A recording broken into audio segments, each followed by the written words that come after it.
Good day and good evening, and welcome to the Extreme Countdown with me, Chaiji, but you can just call me Kai. Tonight, we're going to see how many people we actually need for Sephirot, and if we go through it fast enough, we will also do Sophia. Or we'll fight Sophia, I suppose. From what I've seen of the fight, 2 healers are not necessarily required, and there is one thing in the fight that would require 2 tanks. And I say would because the mechanic I'm thinking of is there is this part in the fight, which happens really frequently in Phase 2, by the way, where Sephirot will do something, and then he will summon 2 pillars and smack down on them, and you're supposed to put a tank in each of them. And the first few times he does it, he kind of gives you a freebie, because half the raid will be basically immune to physical damage, so you can just put any one of those players there. But once that buff ends, or debuff rather, you need the tanks to do it. The reason I say it might mean we need 2 tanks is simply because maybe a DPS can do it with like a little bit of barrier help or something, which means I feel that the logical approach is, if we're lacking on damage at some point for whatever reason, we would probably have to swap a tank to a DPS. The debuff thing would cycle back eventually though. Does it? Is the fight long enough that he repeats that feature? But that still leaves, like, from the parts I've done recently, like 3 or 4 pillars that you have to take normally. With that said, so far we're only 6 players, so if there's anyone in the chat that wants to join, then we have space for 2. In the meantime, hey Rost, hey Gireen, hey Tristan, hey Ardell, hey Edoret, hey Kaiser Dragoon, hey MPC, hey Agent Monica, hey Ashira, hey Talamam, hey Kat, hey Viech, hey Gassel, and hey Saros. Hope you're all doing very well. You see, the thing is, Viech, that I've been the DPS taking the pillar, and I died. Like, as far as I remember, it wasn't close. It was just... And it was just like... Kai splat on the floor. Like, Samurai Kai splat on the floor. Which is the reason why I'm kind of inclined to say it probably doesn't work with a DPS.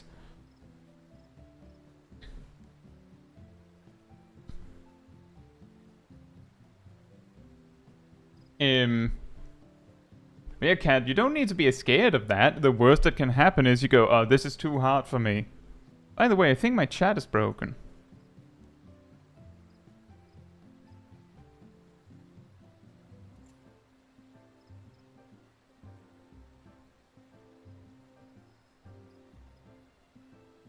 There we go.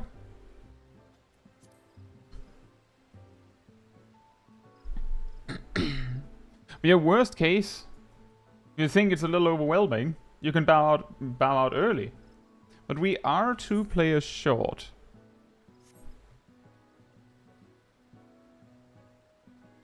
The post-ad phase loops until enrage. How many times does it loop? It should be easy to recover from it with 8 players. That's true. But it kinda comes with the big caveat of, well, do we have more than 1 person resing?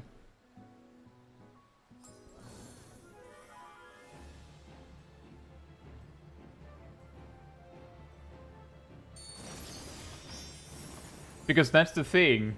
If we have me on heal and Rust a summoner, for example, then we have 2 reses, which means that, well, it is easier to recover from.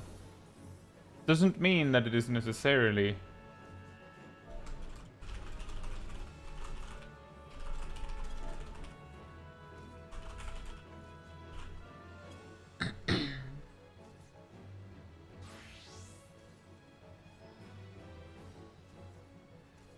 Ad phase is long, so you get LB3 eventually in phase 2. Is the ad phase long? Well, actually, there are 2 ad phases. I'm pretty sure there are 2 ad phases. Like, technically speaking, there are 2 ad phases.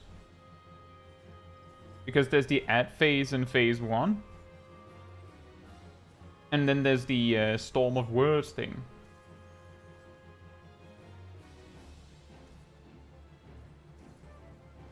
Hey Rothkid, hope you're doing well.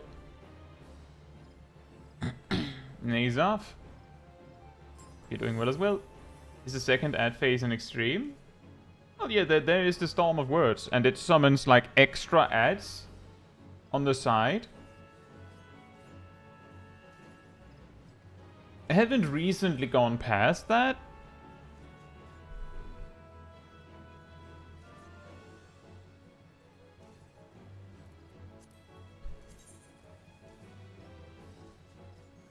I hope so too, Rothkind. I wouldn't really post this in Party Finder. I feel like that would be weird, which means that I'm a little bit at the mercy of whether I can get two friends in the stream or something to stop being scared and join me. You don't have to know the fight. You just have to be willing to give it a try. If you think it's too difficult, then you can bow out first. Because we have to drop someone to go down to 7 and 6 and 3. After I only have 40 minutes. That could work. Here it says I will join if data center travel works. Like if you're on light or chaos, it should work, right?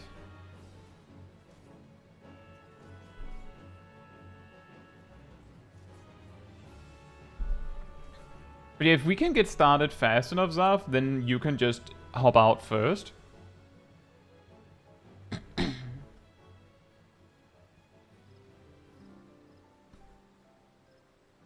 It takes suspiciously long. Did I cause an army of people to move over to chaos?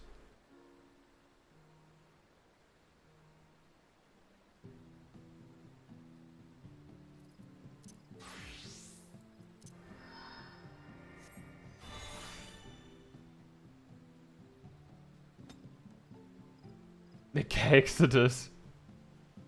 We join if I'm allowed to bow out first. Well, we have I don't know if Zarf is also coming, but that would be the same deal for both Cat and Zarf. And if Edorit is coming, then we're at 7.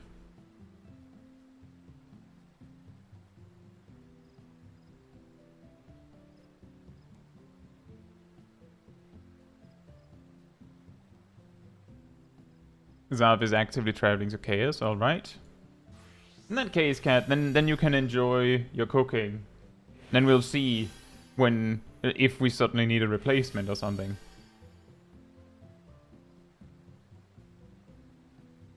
Right, while we wait for that, I can go a little bit over the different things that happen in the fight. In phase 1, the way the fight pretty much goes is that Sephirot, like right at the start, will like alternate between smacking the tank and doing raid wipes. And after he's done that a few times, do you need more people? I think we're just about getting to 8. I think both Edorit and Zarf are on the way. But thank you, Lexi. But after he's done the raid wipe twice, the third time he does the animation, he instead like puts like 4 spheres down that like block up the majority of the arena and put 2 stack markers, like spread out 2 stack markers on the raid. And you have to like not overlap them because physical vuln, you die if you take 2.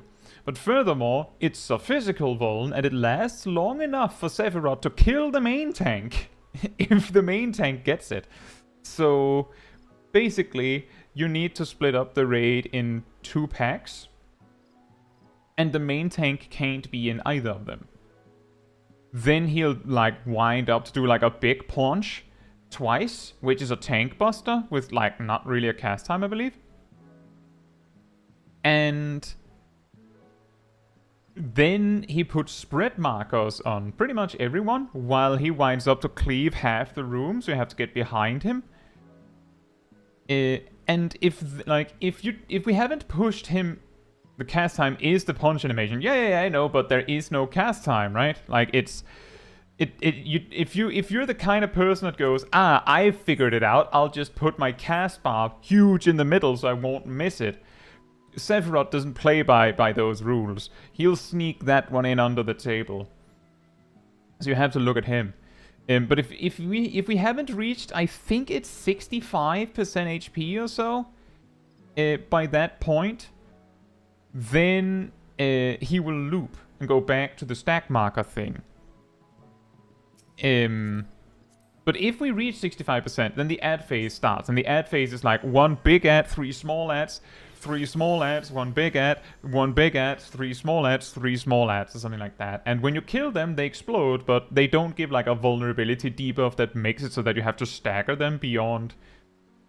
Well, if you're near death, you'll probably die if you just keep going full blast. And once all of the adds are dead, then we go to phase 2. And there's a lot there. And it might be more fun for people to see it as we go. But the key things is he'll do a big raid wipe that basically flashes your screen completely white. Then the floor flashes green. This is a core mechanic of the fight. Every time the floor flashes green, it means like 1 second later or so, a spike comes out of the ground right where everyone stood. Like everyone's position is remembered for 1 second, boom. And it does a lot of damage, and it gives you damage down, so your DPS pass is ruined now. And he will do that frequently throughout the fight. So, like, basically, you have to keep an eye on all the other mechanics, and then also go, oh, the floor flashed. And after that, the key mechanic that might be a little counterintuitive or difficult to tell at a glance is he'll give everyone either an orange or a green debuff. The orange debuff means that you don't really take damage from physical attacks. But you basically die if you come into contact with magic. The green debuff is the exact opposite, so if you get in contact with magic, nothing happens. But if you get in contact with physical, you die. And then Sephirot alternates between pillars that if they're not soaked, everyone dies, basically, except the ones that are immune to physical damage. And then he puts laser beam, like beams that you have to intercept on 4 players, and you have to make sure it's the 4 magic immune players that take those. And also while that is happening, most of the room gets filled up with like green spheres that do, I believe it's magic damage. So again, physical guys will die. So you send the magic immune guys to the front to block the beams, and you send the physical guys to the back to get away. And then he'll do pillars again, and in between this, he will also do this thing where he'll like lift his arms and half the room becomes orange, half the room becomes green. You just match your debuff. It's basically him going, do you understand what we're doing here? Do you understand what buff you have? And you die if you get it wrong. And he will do that twice. And the second time he does it, the mechanic is over and you go back to normal. And according to Giraheen, he'll do it again later in the fight. Right. Aside from that, there's like other mechanics, like there's a spiky tether that you have to run away from, but it's also an earth shaker, so get to the sides. There are knockbacks, like a lot of relatively intuitive mechanics, and a lot of it is also repeated from normal, right? So it might be easier to just see it with your eyes. But what if I'm physical and melee, my uptime? Well, you're going to lose more uptime if you die.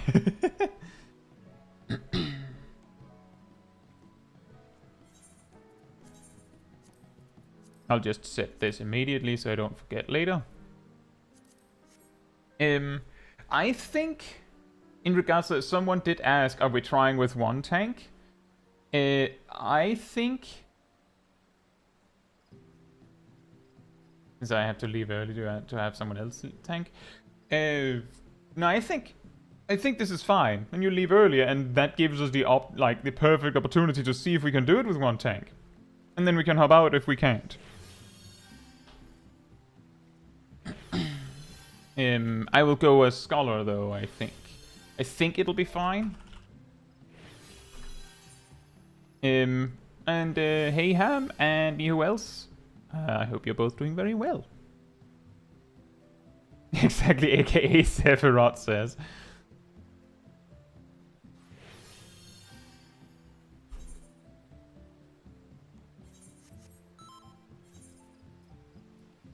Did I choose the right one? Why do they call it that? Containment Bay S1T7.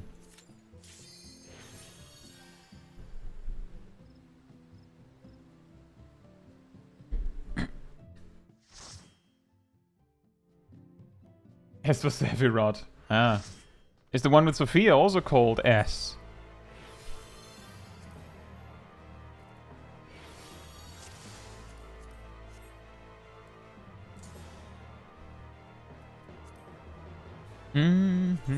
Whoops. I don't know why bruh. I have such a tendency to click HUD when I want to click macros. It's P because Sophia with a P. Is the duty itself straight up called Sephirot Extreme in JP, Gazel?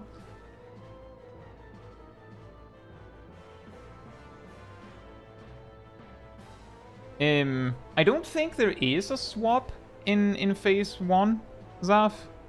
It's just that if the main tank happens to get a physical vuln, then you kind of have to take over.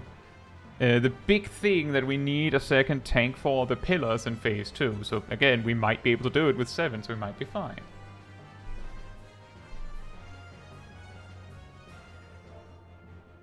By the way, either tank who wants to go first, you just do a poll timer when you want, or you let me know that you want me to do it.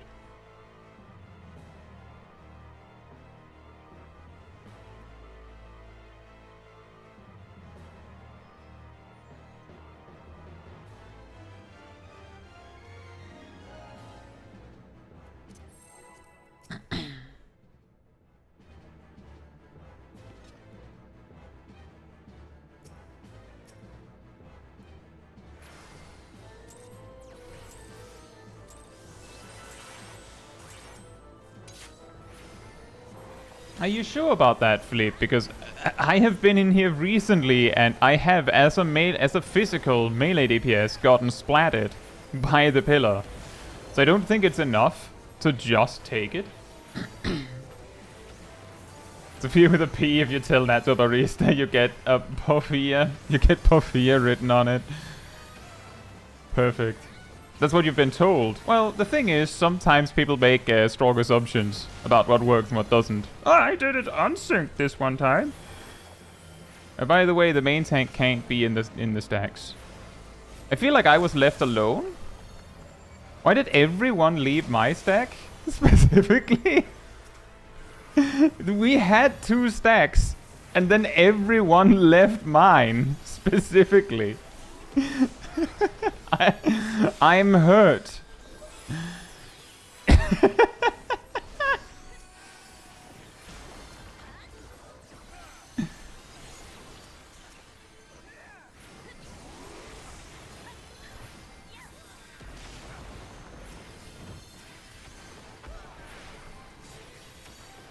Oh, I don't have a spread marker apparently. Oh, that is not good. You don't want Sephirot out in our corner.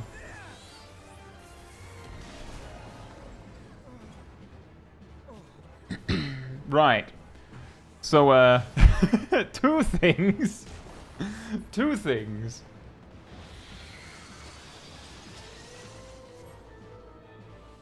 Exactly, Viek. I did it unsynced. The boss died in like 30 seconds. Why is this taking so long?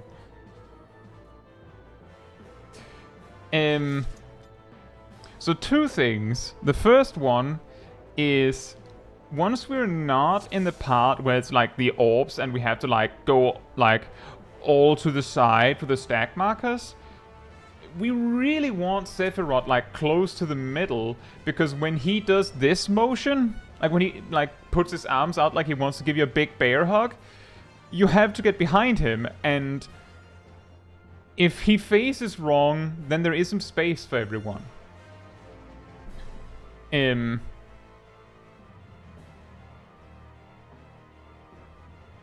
yet, that's the thing, Gazel. It wasn't that Aradel didn't see you, it was there wasn't space for both of you. Like, we really want Sephirot to, like, generally hang out closer to the middle of the room. The one orb, like, the one sphere he puts down doesn't, like, grow giga when it's alone. So we just have to make sure that there's space for everyone. And then move. For the stacks, I don't think it's necessary to, like, make specific groups for the stacks. But, you know, use your eyes. See where there are no people and then move.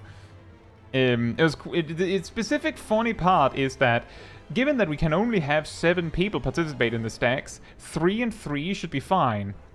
Because the main tank isn't allowed to participate, they will die. I had 3 in mine. I had 3. And then I had 1. And then I mentioned it, and then people came back, but because they already helped, they died.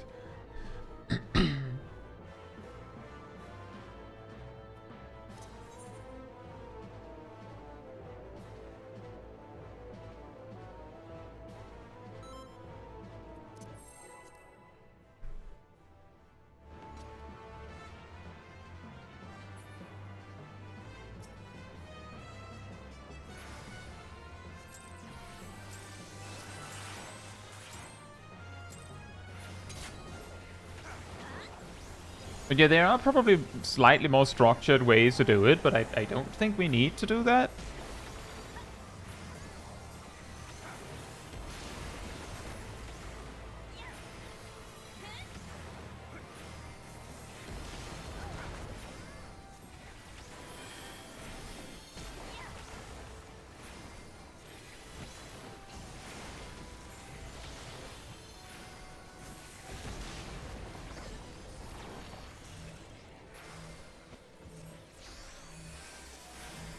By the way, it takes a moment to do the jumps. So...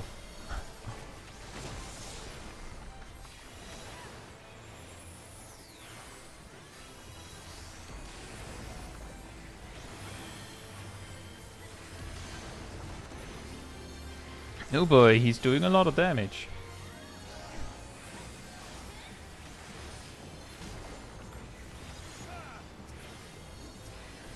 Weirdly, I have a feeling this will be, in a really roundabout way, easier when we're less people.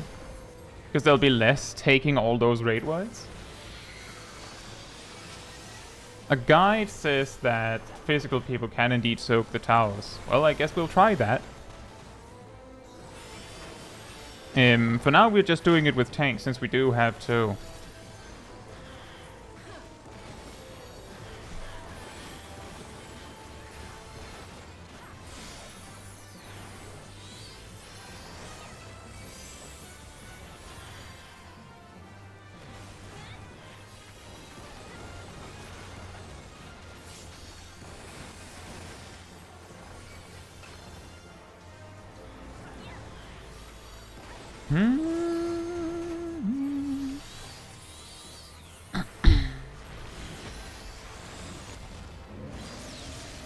Ah, physic! Perfect. Right. After the raid wide, he will do the first floor flash.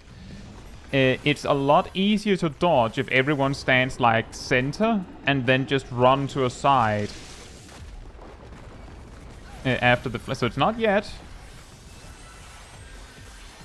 And that's, I can't, like, stream delay, right? But it's like, now. Ooh.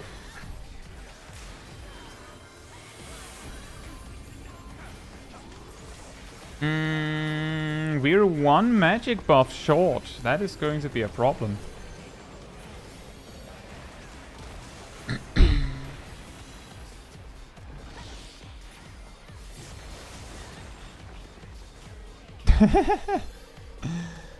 Right then.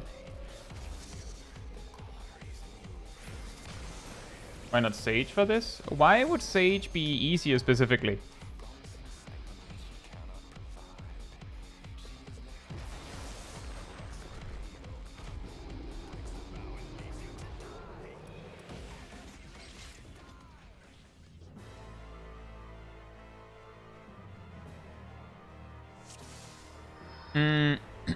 So just reiterating.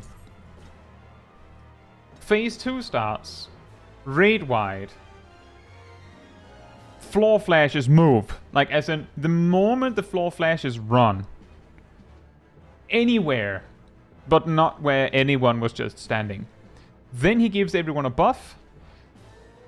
The physical attacks in this fight, a lot of them will be orange to match with the orange debuff. The magical attacks will be majority green to match with that. So when he does the half room things, it's Simon says you have to do exactly the color that he gave you. He's basically checking whether you got it or not. So if you got orange, you do orange. If you got green, you do green. He does orange pillars. You're orange, so you stand in them. He does green laser beams. You have to take those. He does orange pillars. He does the orange and green half rooms. For the pillars, I mean, I could of course also have moved to the left, just as anyone else could. But yeah, we need one person in each pillar. Otherwise, everyone dies pretty much. One in each pillar. Just one. This gets easier once we don't have the debuffs anymore, because then it's just like someone is designated the left one and someone is designated the right one. Like the two tanks don't make it too confusing for themselves. And the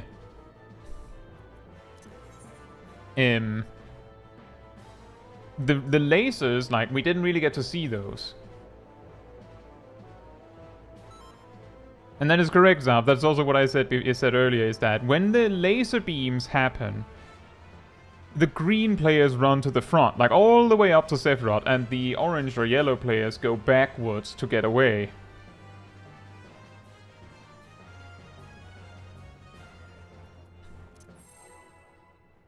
Yeah, I don't know if Scholar, if Sage or Scholar, which one is better. The reason why I chose Scholar specifically is because they have deployment tactics. I don't know if we need that, but that's like the one thing that Scholar has that Sage doesn't.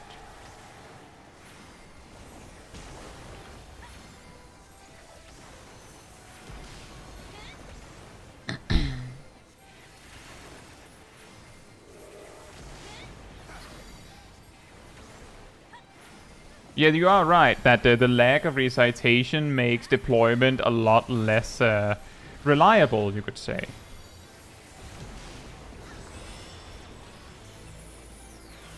Rodro.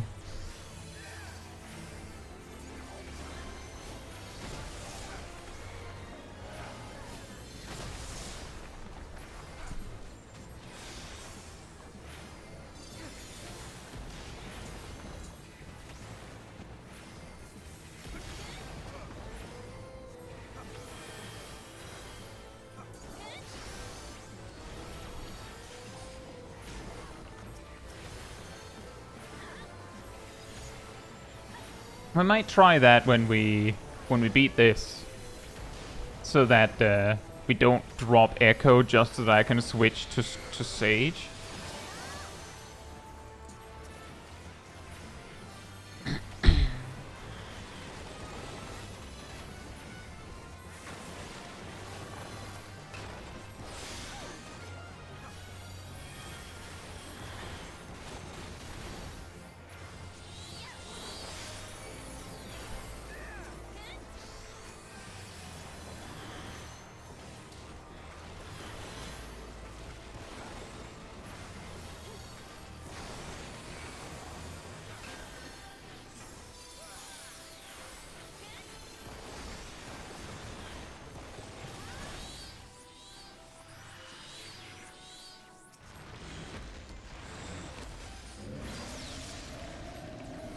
I sure hope I didn't put that up too early.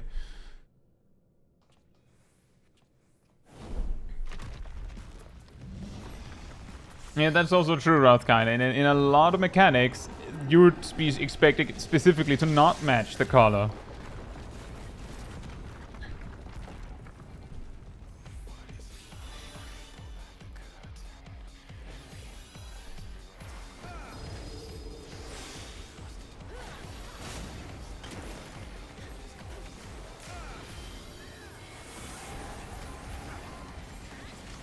And you look at your buff.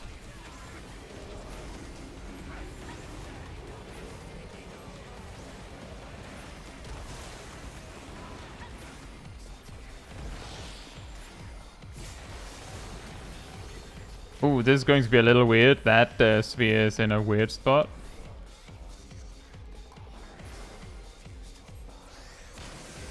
Ooh, boy. Yeah, that happened as a result of us being really far out on the sides. Big oof.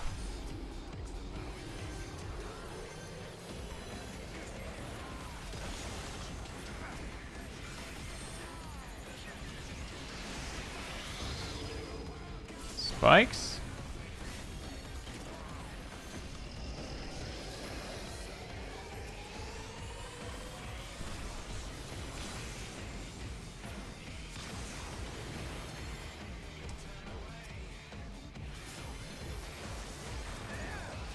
Let's see if I can do this.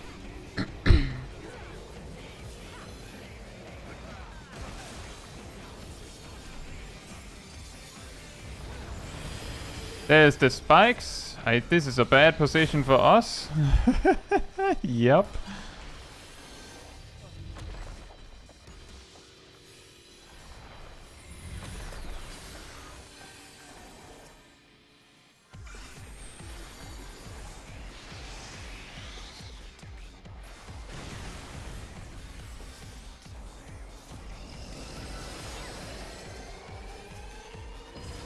Spikes? What? Oh, the spikes.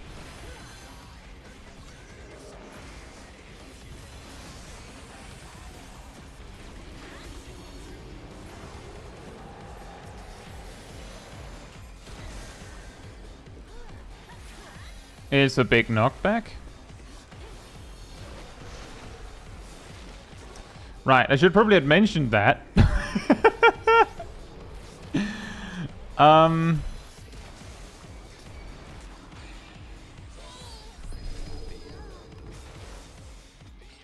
So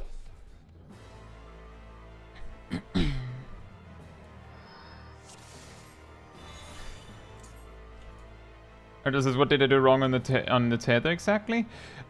Hard to say. Basically, the reason why we send the green players all the way up in the front and the orange-yellow players all the way in the back is so that the tether is like stretched out, and there's like the green players just have to like play goalie and just stand in front of it.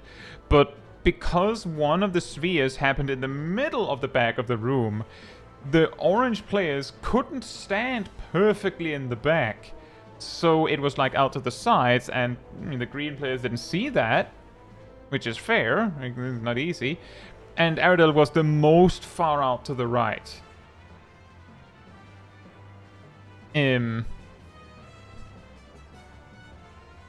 So, an additional little thing that is really, really scary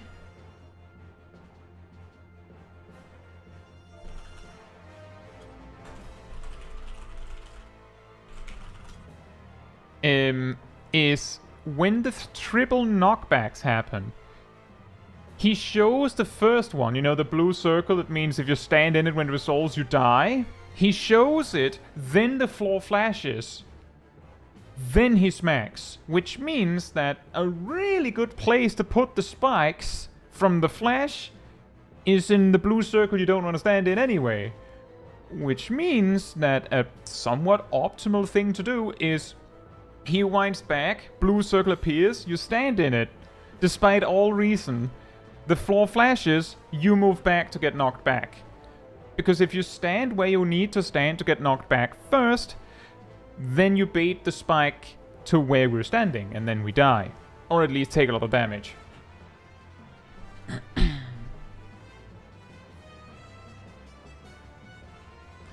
I don't know if there was anything else.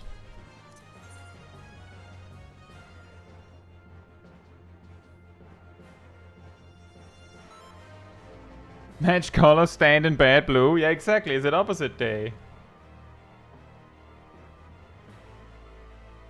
And Bluefish says it helps if you're green to like move back and forth a bit to try and like exactly goalie grab them.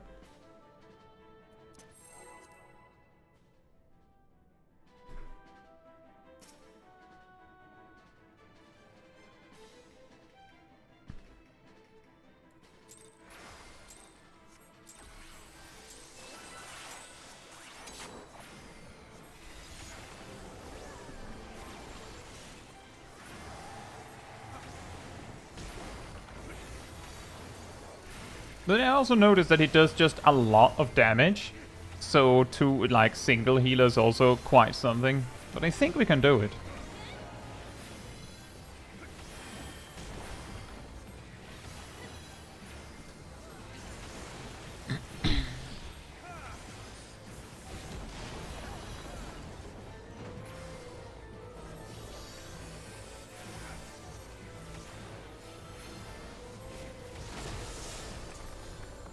That's not my best Whispering Dawn, let's say. Should have moved first, then cast.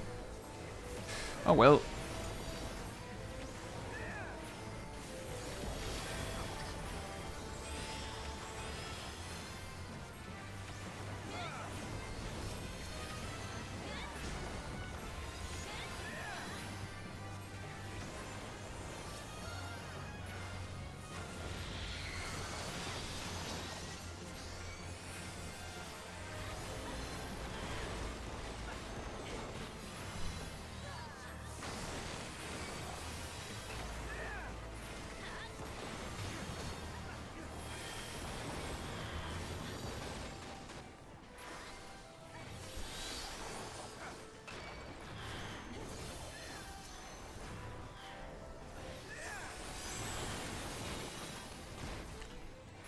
Ow!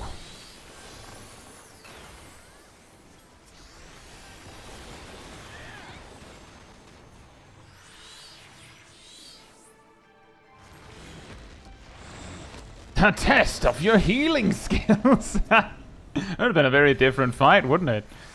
A test of your reflexes in healing!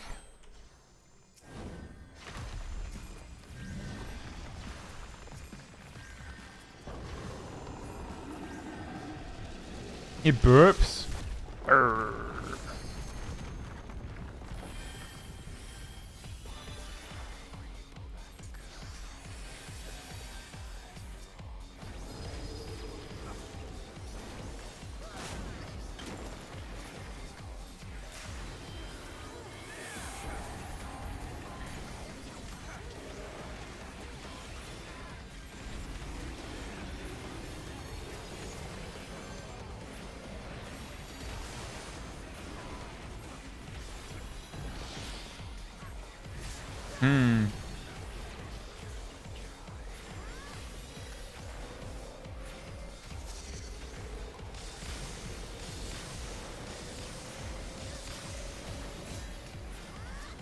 Oh, did you get captured?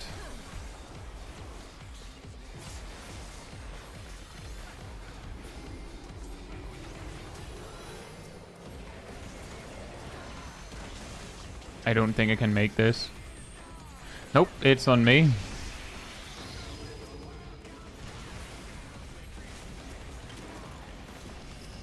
I'm not sure how I managed to get away with that.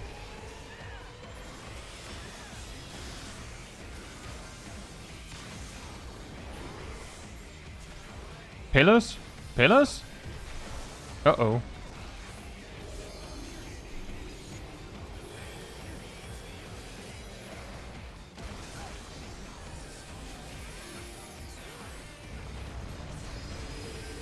Uh-oh.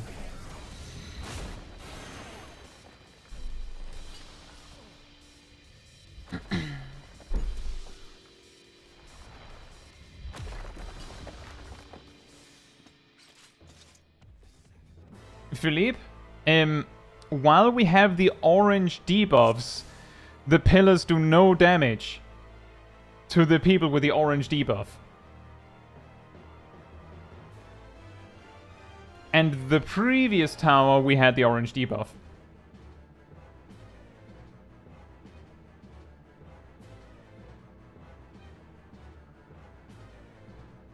But the thing is, there's pillars where you don't have that debuff.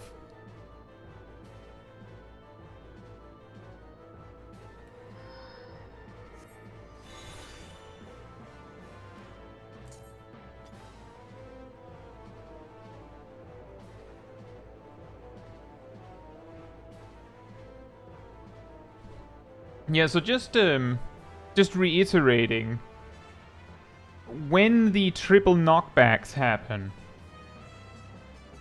we have to, like, you don't go into the blue circle for the smack. You have to already be in it when the blue circle, like, basically when the blue circle happens, you have to get in it, then the glow happens, then you step out. Because if you step in when the glow happens, too late. He's already marked a different spot.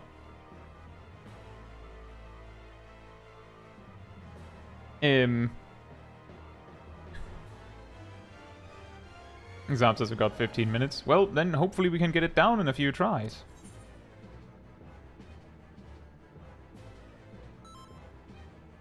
Yeah, definitely Dark Zero. Like, that's the thing. That is the reason, is that when that mechanic comes up, you have to, like, you don't have to go into the blue circle. You can go somewhere else, but you can't go where we need to stand to get knockback to survive. It's just the most convenient spot is exactly in the blue circle to just drop it.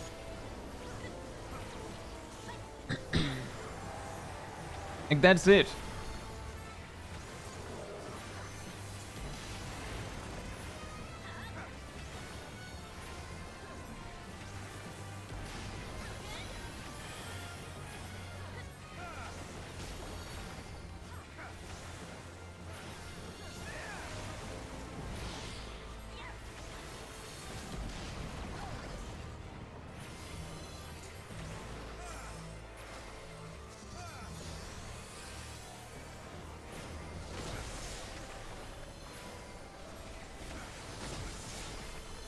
Be extremely careful with moving around when the second stack hasn't happened yet.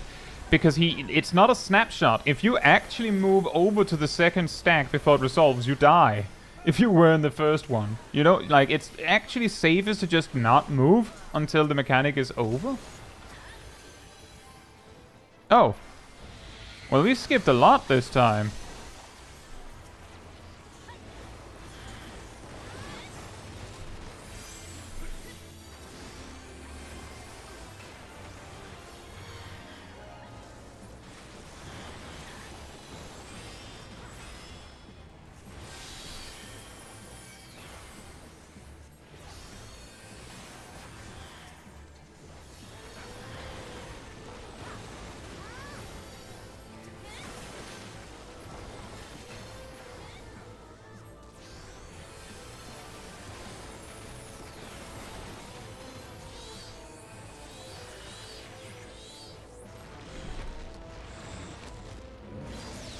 It's an extremely convenient time-to-use dissipation, by the way.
And more pillars. And more Simon Says.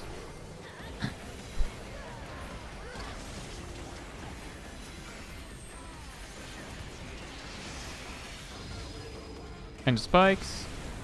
Uh-oh. I think we have to spread for this.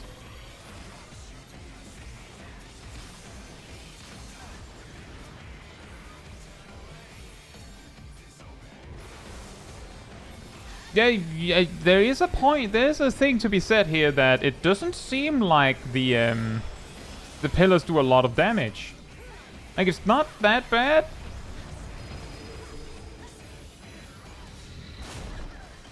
Ow.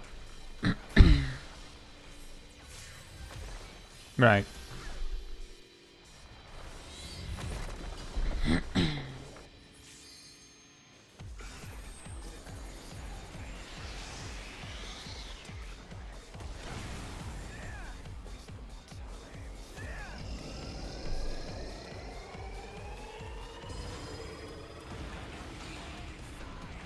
It's the thing is still with the triple knockback is that, like, if a single person like effectively drops their spike in the spot, then we can't not get hit because we have to stand there to make it work.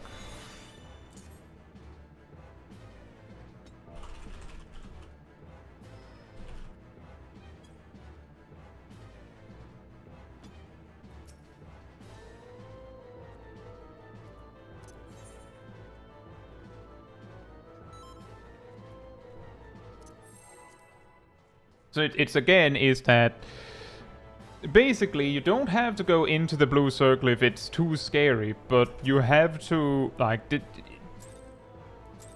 in reverse to all you've learned in Final Fantasy XIV, you have to not stand where you where your brain is telling you should be standing for the knockback. Not before the glow has happened, because otherwise we basically die. It's bait first.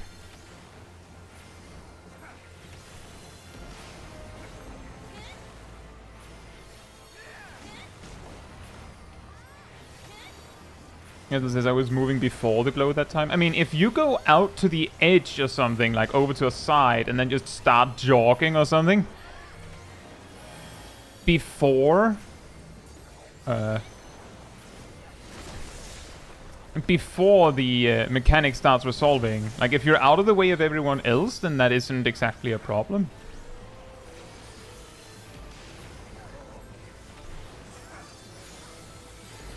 So, like, that could be a solution to make it work.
Now we have colors.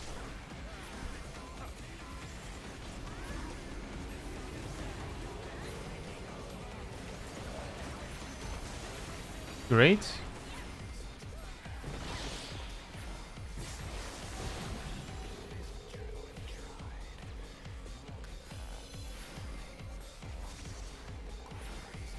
Oh man. The greed.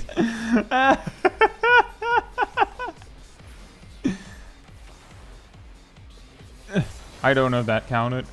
Oh, apparently it did. Excellent.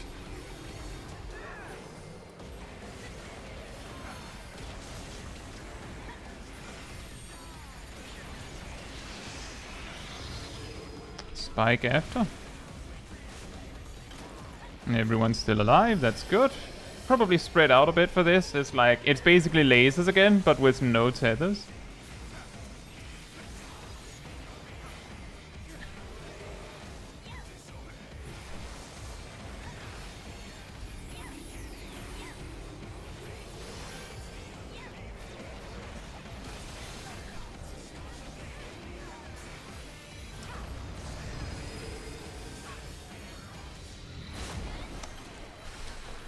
Oh boy. Knockback 2.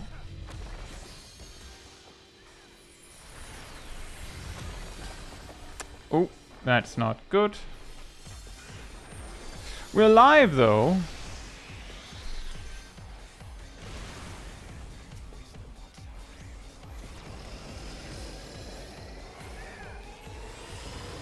Spikes. I did. No mount. Yeah, that's it. Of course, it's a little longer when we don't have a, was it 20% echo?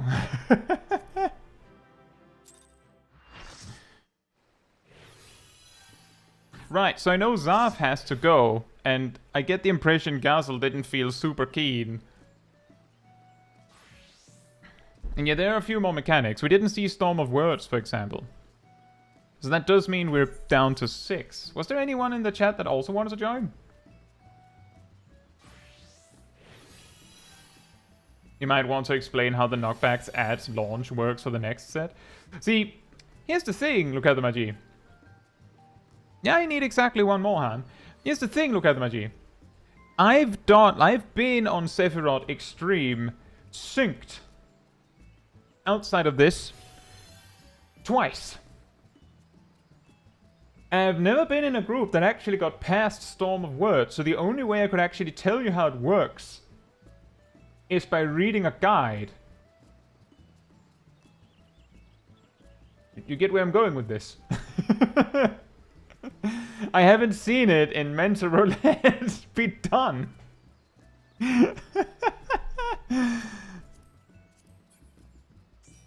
So should we try with one tank? So the thing that we need to do differently is that the DPS that has to take the hit.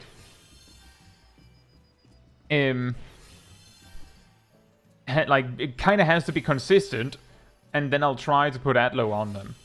Or rather, let's see if Sage works better. I'll put Eucratian Diag on them.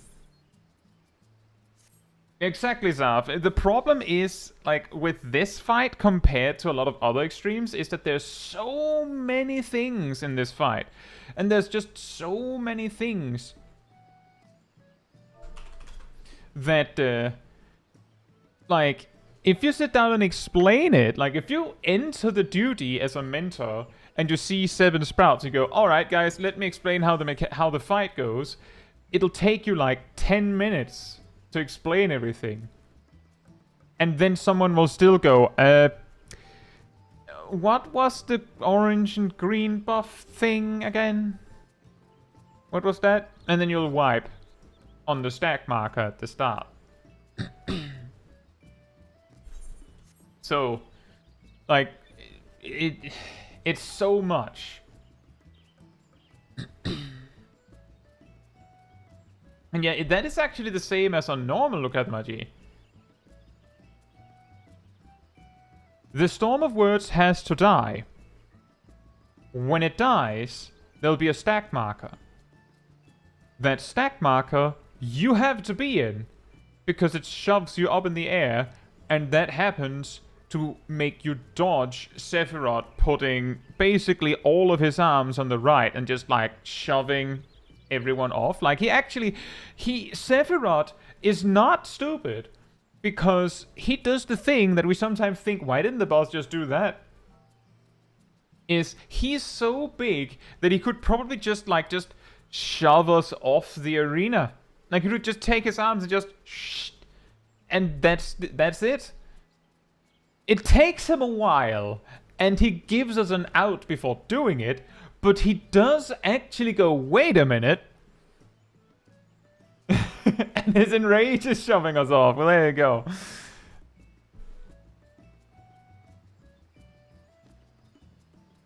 How does this work with odd number of players? 50% chance to kill every orange player? I don't know. The thing is, if he doesn't give us 4 magic debuffs, then the best we can do as physical players is, like, don't stand near each other. And you might be saying, but there isn't space for that.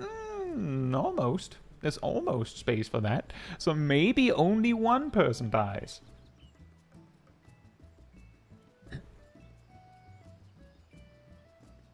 And also that, Marco, is that a lot of people learn best by just going in and dying. So, like, I'm a big fan of the...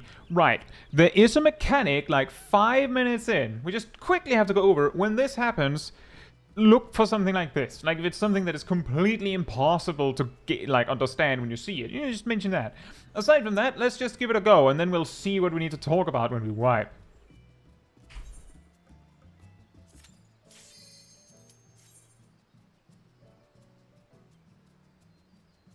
It's also true, if you know your tether with the green marker things isn't taken, then you're dead anyway, so there's no need to look for a safe spot.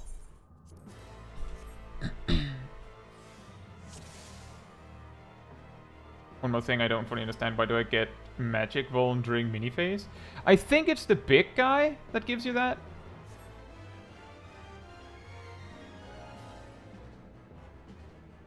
Right, so before we get too deep into this, it probably makes the most sense if Naomi is the one who takes one of the pillars once we need the tanks to do it.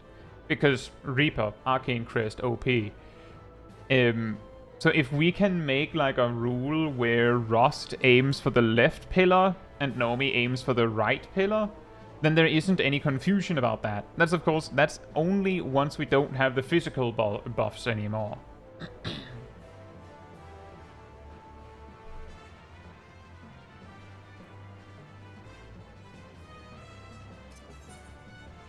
By the way, tank stance. Yeah, left for Rust, right for Naomi.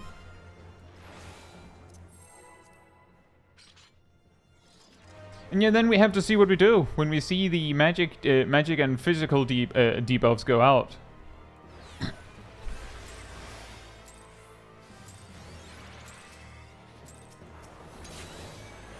Look at me going, oh, your tank stance, and then I remember to use Cardia 2 seconds before pull. It's big brain time.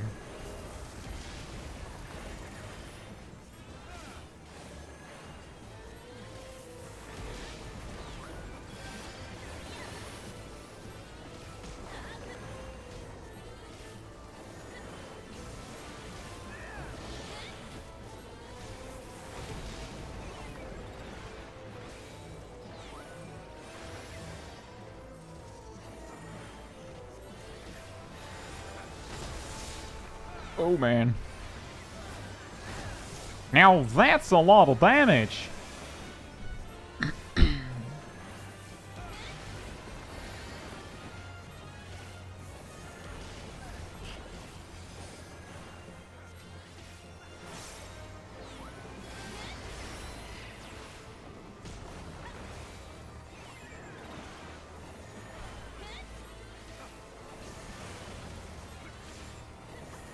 Thank you so much, Jake. Hope you're having a good time. Oh, he's doing the thing. Is there space for everyone? Not really. Remember, you have to actually be behind the boss, otherwise it doesn't matter whether you found a spot where you're not overlapping with people.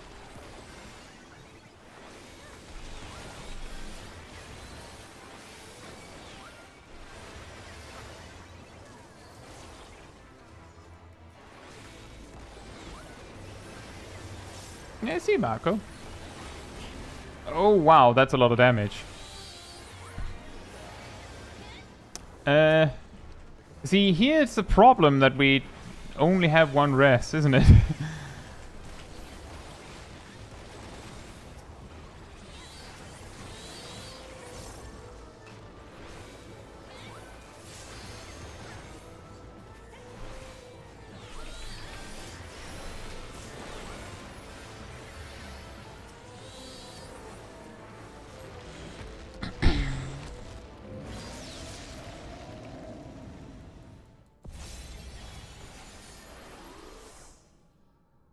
Should we kill them more slowly? No, I don't think so. The problem is that one of them straight up gives a magic debuff of some kind.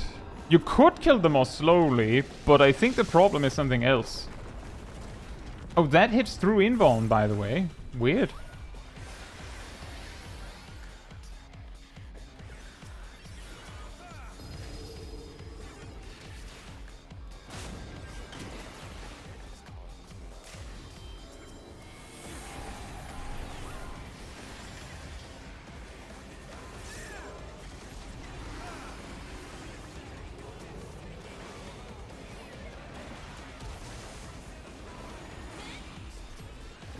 Physicals? We have 3 physical debuffs. Why?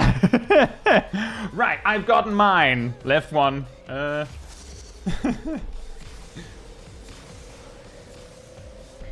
This is one. Like I think I mentioned this earlier, but both pillars have to be taken. Otherwise, all the physical players die promptly after.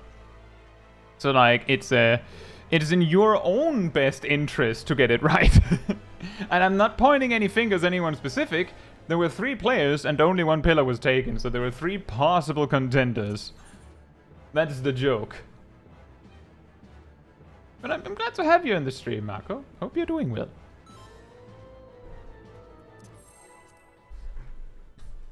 So we keep trying. I mean, it is a case of you're pointing 2 fingers. You're right.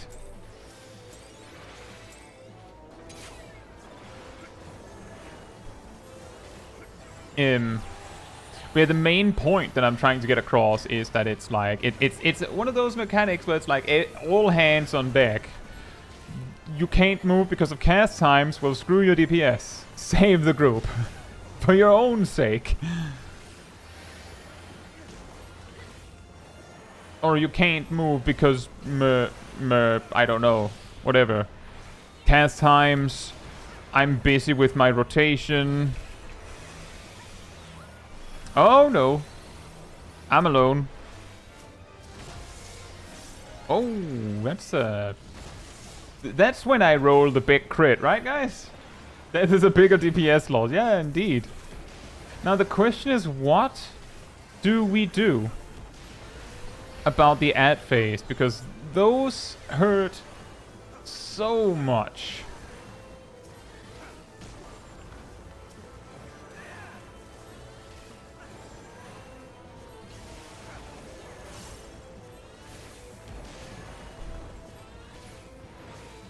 Oh, we skipped that. Weird.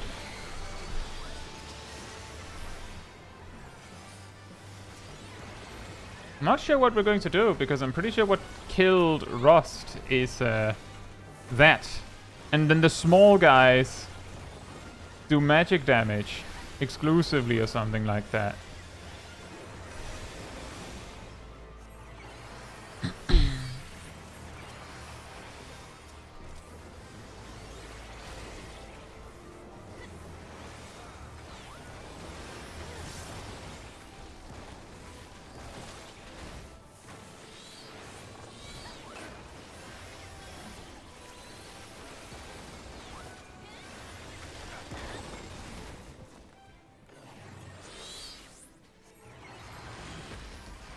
Cast times be damn, whatever it takes, get the clear anyways, I'm a melee DPS, and what is uptime?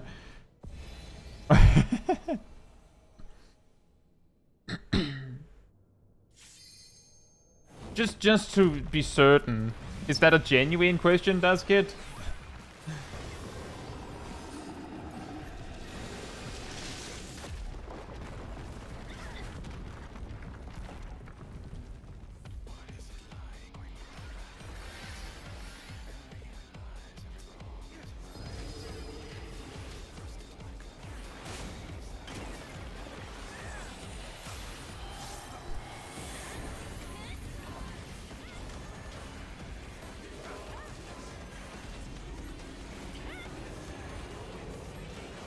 And we have 4 magic buffs again. Excellent.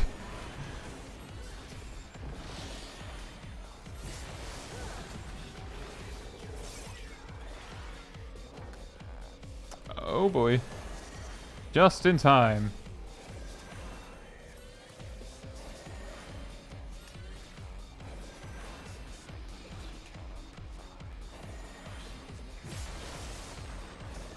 It's only greed if you get hit.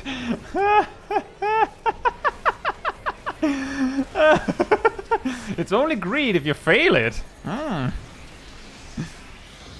mean, you're not wrong on that account. It doesn't like, no one will notice that you greeded if you don't get hit. Oh. Why did it do so much damage?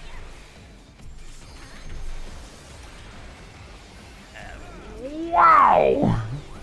Guide says, nah, a melee can totally take it. Naomi survives with like 1 HP. Uh-oh. Here come the death. Here come the death. Ow.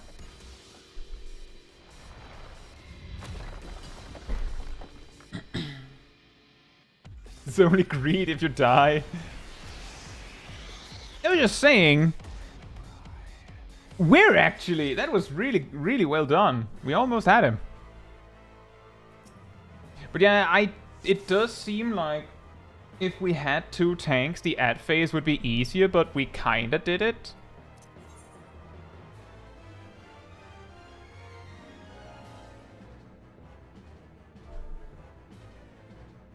Which mechanic is before blue knockback? Isn't that one of the half rooms? Like where it's... Yeah, so it's like... I believe it's like...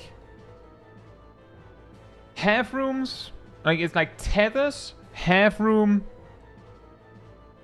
ground flash... well, rather, blue circle appears, ground flashes, knockback. That's what I've been saying, is that when you see the blue knockback marker, you have to ignore it until the ground flashes. Or we all die. And that's correct, Ham. Let me just reiterate that. When you see the blue circle, which indicates the knockback, you have to convince your brain that it is okay, and you step right into it. You step right into it. Then you see the green flash, then you go over where you want to get knockback from. Because if you go to where you want to be knocked back from first, the ground flashes, and then spikes, we die, and then we get pushed. Our corpses get pushed. Jose, Mr. Senex, hope you're doing well.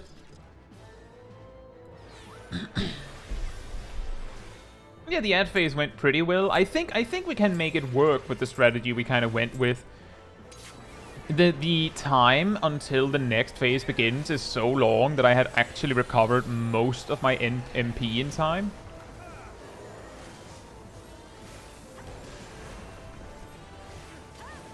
So it wasn't so bad.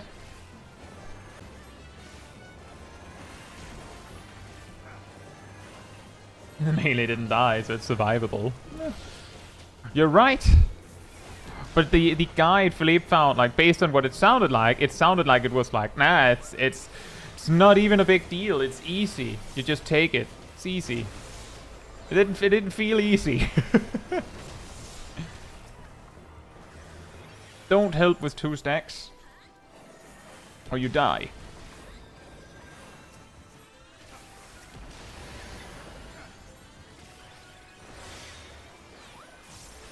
And he doesn't snapshot.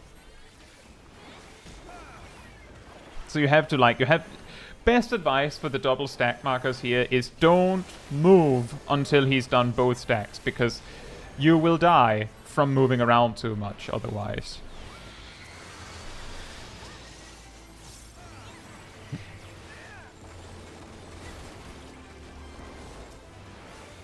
We might also just have a solution in if we just kill the small ads extremely fast so they don't get to attack Rust. Like, maybe that's a strategy that could work. Because as far as I understand, it's the big guy who does the magic debuff, and it's the small guys that do magic damage with their attacks.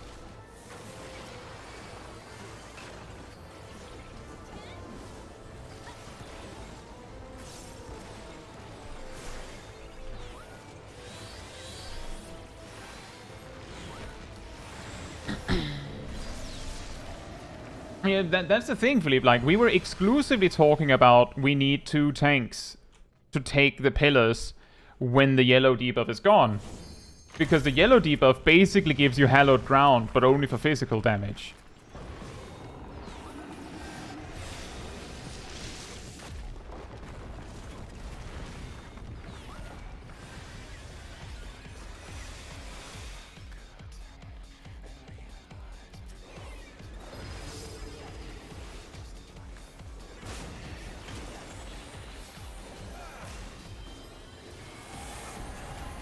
Now we have debuffs.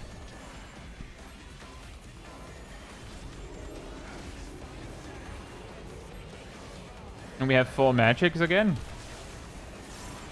Oh, it would be really, really sweet. I mean, we got it solved, but that's how is this possible? Oh, what? Where? How? I'm very confused.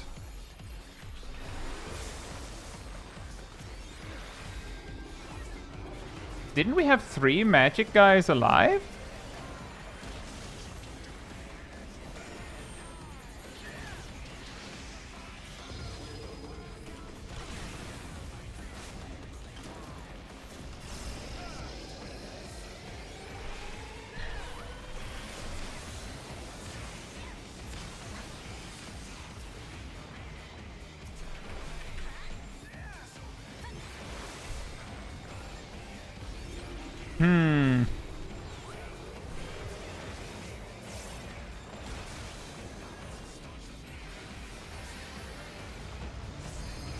I didn't make it this time. That was on me.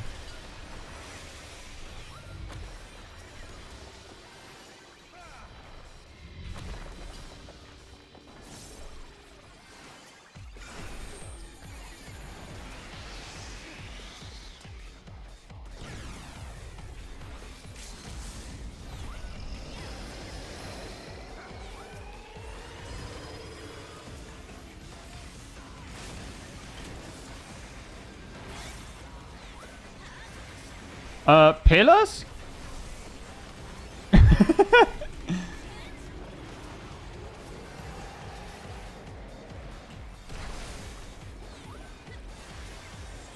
Big knockback?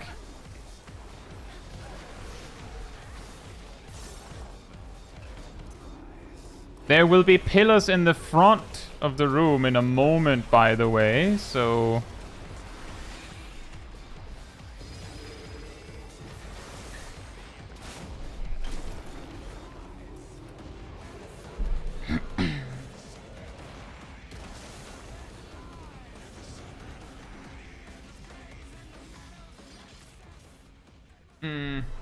So just a reminder, we talked about this on the first go. The magic laser beams that the people with the magic debuffs have to take, they're a little finicky. It's your problem to get one. Like, the physical guys have to flee to the back of the room to not get squished. So, like, they're trying their best. You have to, like, wiggle around to grab one. If you don't have a beam, you should be concerned. As a magic user. Or as a magic debuff, I should say. Just, like, lose damage for it if that's what it takes. Which, again, I know that's really annoying. But it basically means that if there's a tether that is left on the loose, then 1 or 2 players will die. If we only have 3 magic debuffs, then... oh well, then we have to figure that out. But we need, like, all the magic beams we can take need to be taken, and you will have to wiggle around a bit to get them. You know how tethers are in this game. You can just run straight through someone and it doesn't work. You step exactly on the spark on M3S, And it doesn't do anything, because server says, Lmao, it would be funny though, wouldn't it? And then we still have the problem with the triple knockback. This time, I'm pretty sure it was my spike, so that's on me. That's on me. However, tip,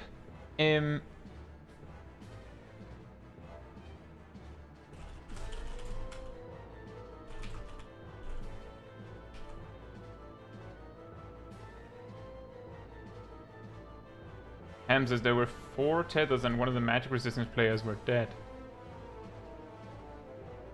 Yeah, that's true.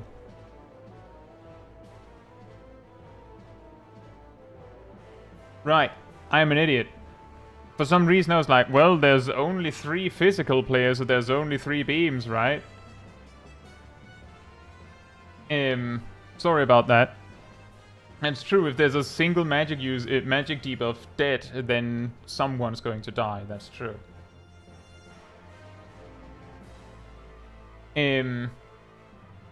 Does arm's length save from mega pushback? I don't think so, but all you have to do is when Sephirot does this, like he's going to do like a peekaboo, then you run at him. You can see me run at him. Like the only times you'll see me get that up close to Sephirot is if I have the magic debuff or mega push is happening. But a tip for the triple knockback thing, assuming you're alive, is the 3rd push. Like, he does the smack from the front, then he does the smack with his right, meaning from the left, and then he does the smack with his left, meaning our right. The 3rd punch, you will basically be forced to be shoved into a sphere, but the thing is, one of them is going to resolve in a second. Like, the one that is bigger is going to disappear before the knockback happens. So, like, you can point yourself at that one.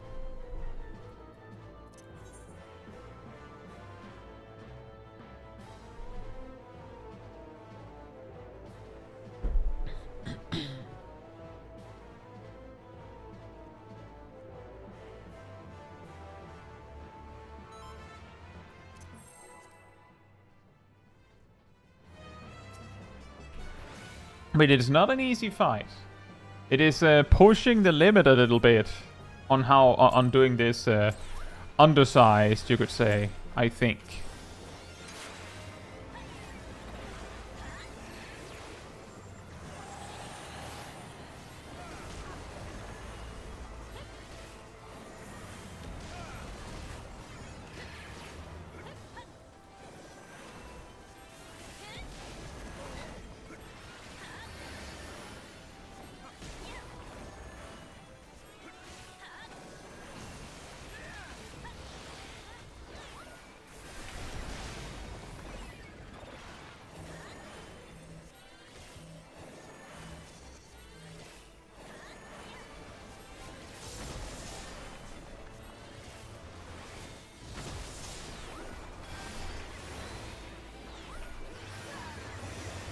Hey Amelia, hope you're doing well.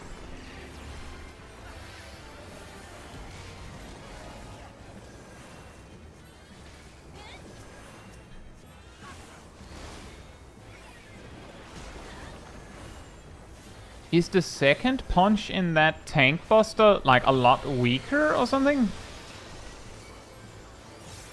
'Cause it feels like the first one like does way over half, and then the second one is just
Ring, bring, bring. Have you ever heard so many creation prognosis before? Bring, bring, bring. It's the phone. Bring. Uh-oh. Well, we have one we have one more physical debuff, so now we have a problem. Someone is going to die.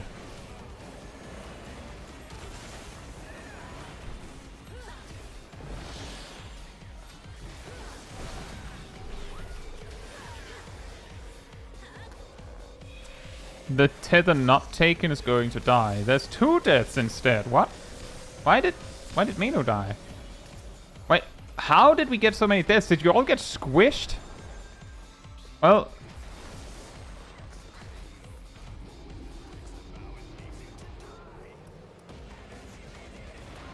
You should pick up the phone. The edge is calling tonight.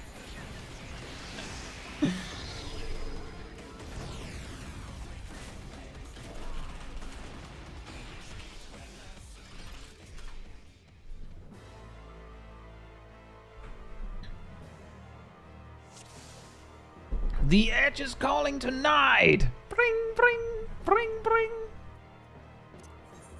That's an awkward way to die. That's an awkward way to die!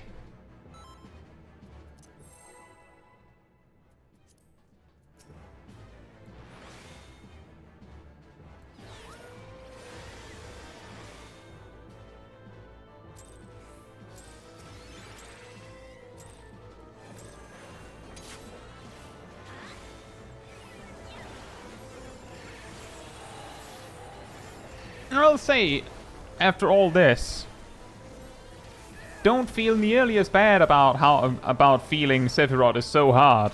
This is insane.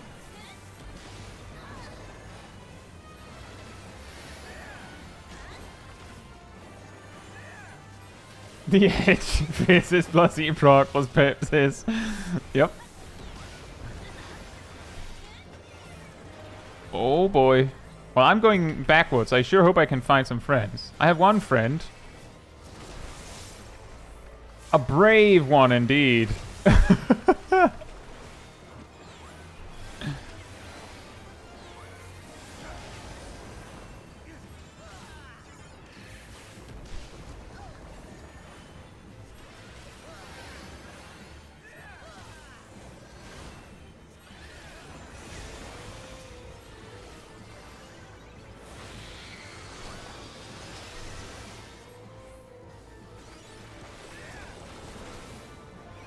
What do you mean, Sawyer? This is synced. This is synced. We're just only 7. What?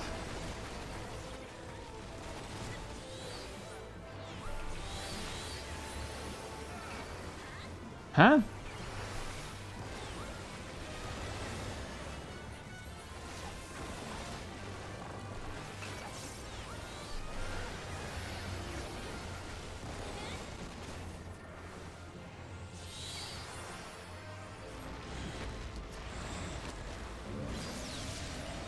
You mean you got to see it synced? Maybe this time he'll stay down. It'd be pretty funny. Just one time he just like slips backwards and it just does like...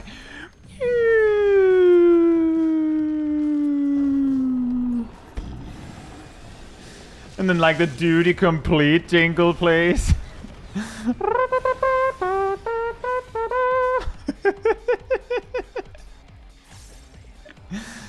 Oh, that would be amazingly funny.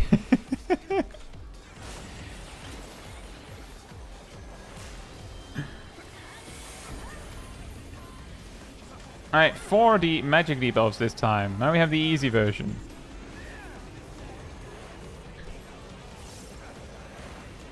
Or rather the not sort of impossible almost version.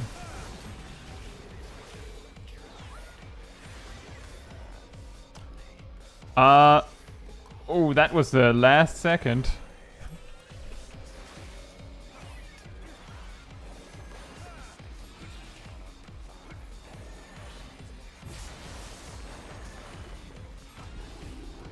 How did I know it would be left again? Really random intuition. It'll probably be the most inconvenient configuration. And a spike. And a spike. Oof. Alright, spread out for the magic explosions.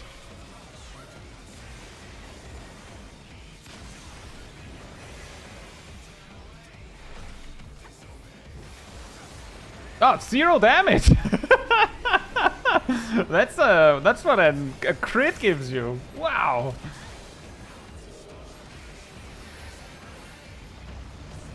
Uh-oh.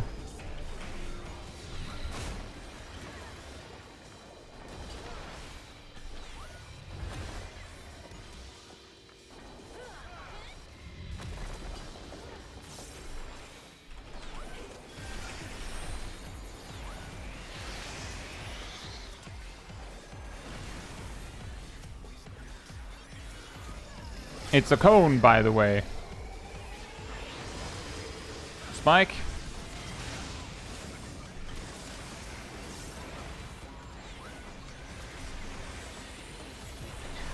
Oh.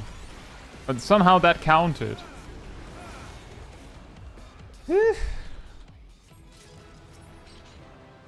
No mount. We did it.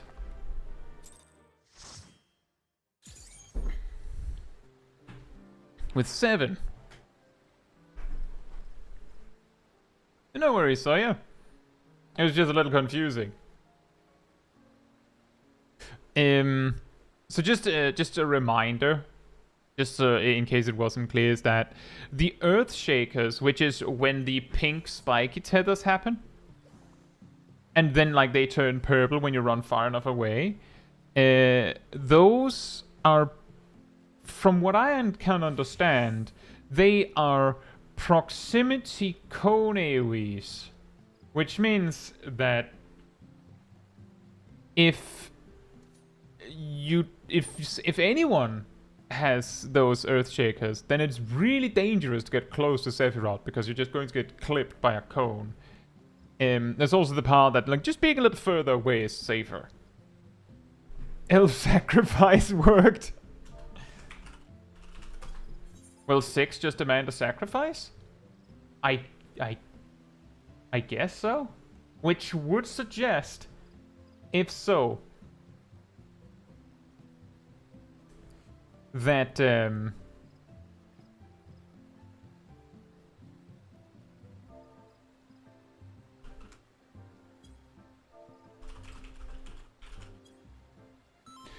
yeah, I was thinking the same, Rost. I think we need a summoner. Just like on the hopes that maybe the summoner isn't going to be the sacrifice. Because every time we will have the laser beams every time we'll have the laser beams with the physical debuff, it means that someone will die. Because there will be at most 3 that can block them. And Red Mage doesn't have a res yet. So that's why I'm specifically saying Summoner. This group composition probably works. You can choose who that is, though. Kind of. Because once the magic debuff players have already gotten their beams, I don't know how easy it is for them to swap for a different one.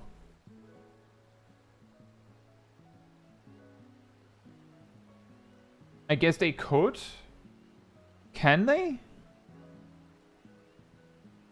It's like that's the thing, is that we kind of just need to have an extra res and then just, I mean, hope that it isn't me or in this case Ham that gets sacrificed so that we can res someone. We also will have the extra demand that we can't have people die randomly because we don't have the spare reses to deal with that.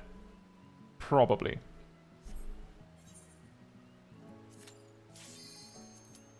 And part of the logic in going still one tank is that we can consider tank involved also. I think it kills through that,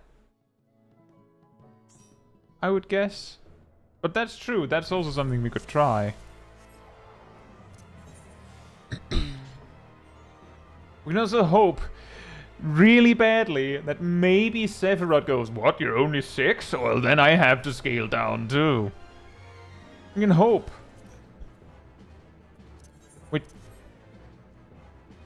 Well, the thing is, Ross, that we don't know.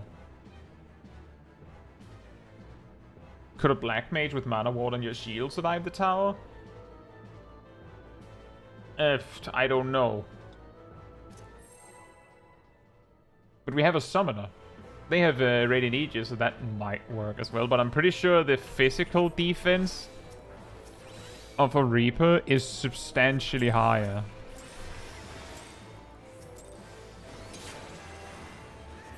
Now he has 1 arm per person. Ah, finally a fair fight.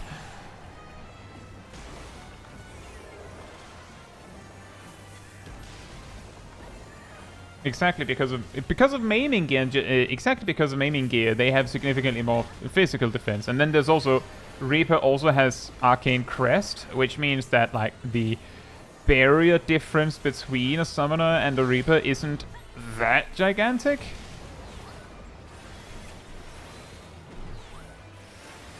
Remember that the tank can't help.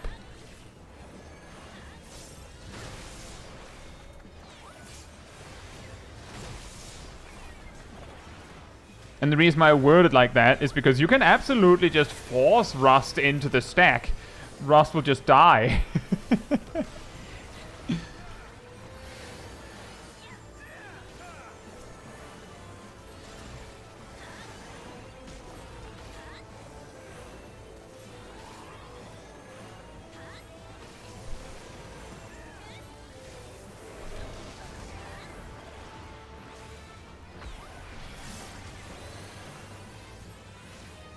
I have a very big stack marker, or spread marker, sorry.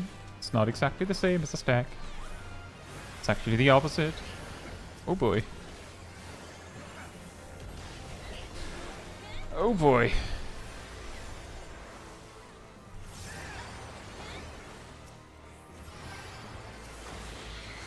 That's a lot of own stacks.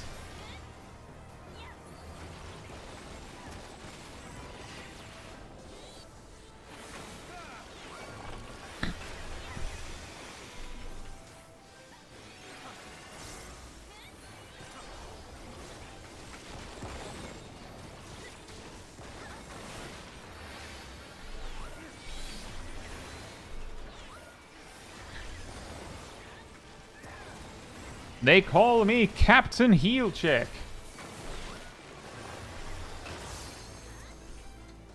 Strahd says the ad phase gets easier with fewer people because they die slower. Actually, bad news on that one, Strahd. First of all, that. Second of all, the small ads do magic damage. So them dying slower with only 1 tank means that the tank dies. Like straight up just the tank dies instead. Not good. Speaking of not good.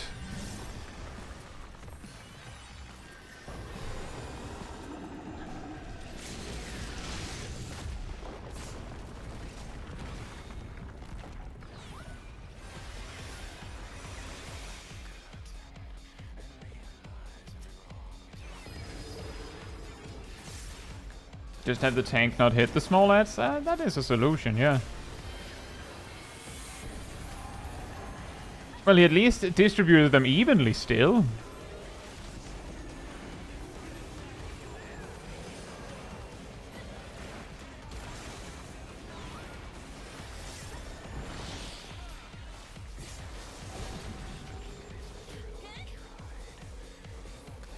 Who's dead?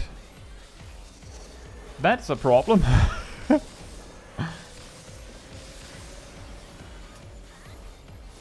Maybe it's not a problem. It is a problem.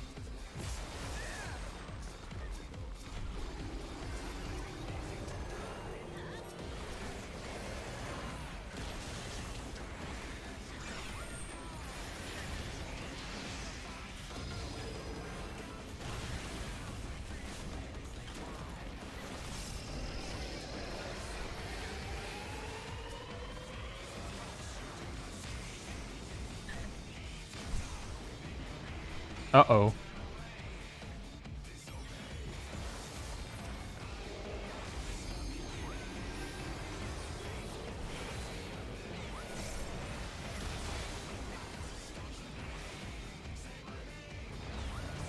Ah, it's going to hurt. Crap.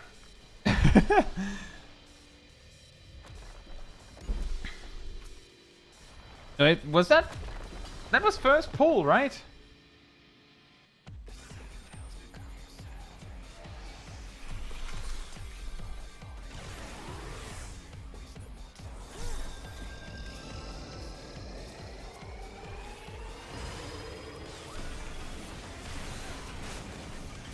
Didn't make it.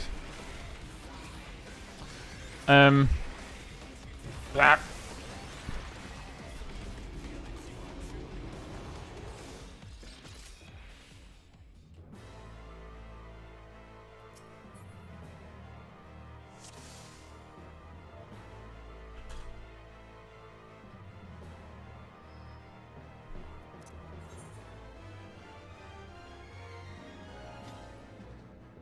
16,000 damage from any of the spread attacks.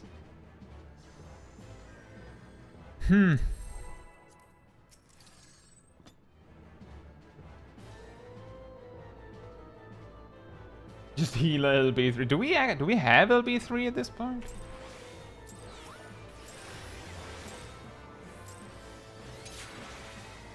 Nope.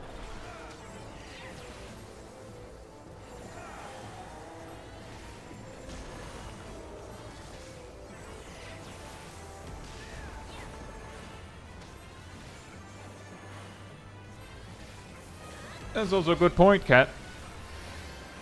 A summoner with Radiant Aegis would be about as healthy as a Reaper, but without the crest, from what you're saying.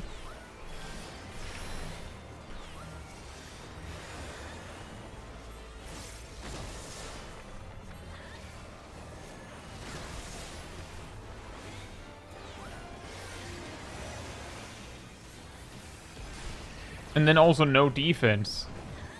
Or less defense.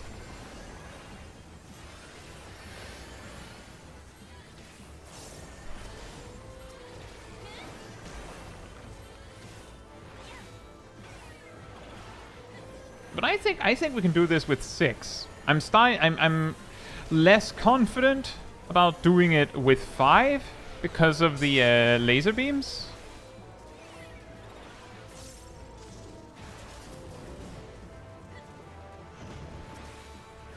But 6 might work.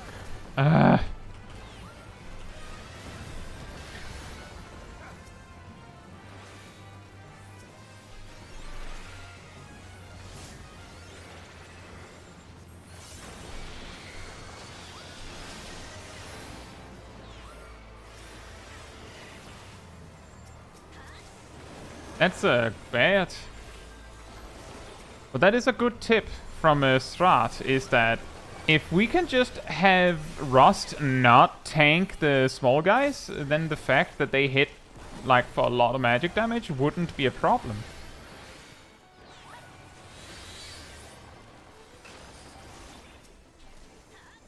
We just have to kill them fast enough that they don't just go over and kill someone else instead.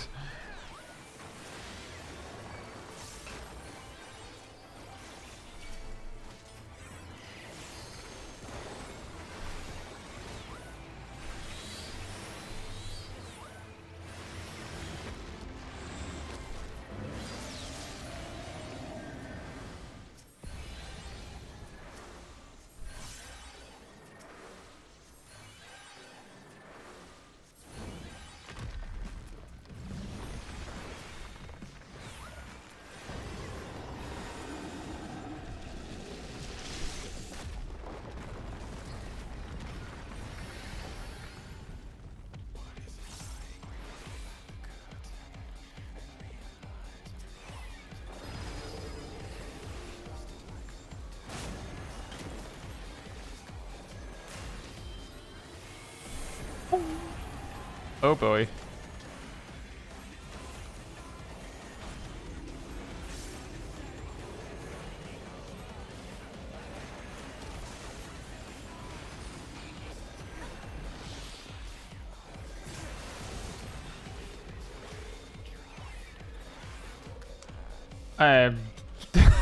That technically... No, don't get closer to us.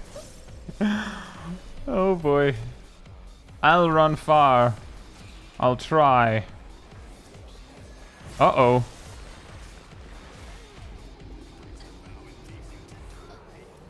Right then.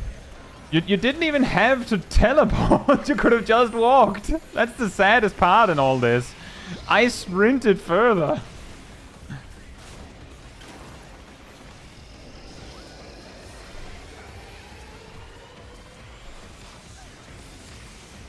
Oh yeah, I took 16k there. Are they... I'm curious.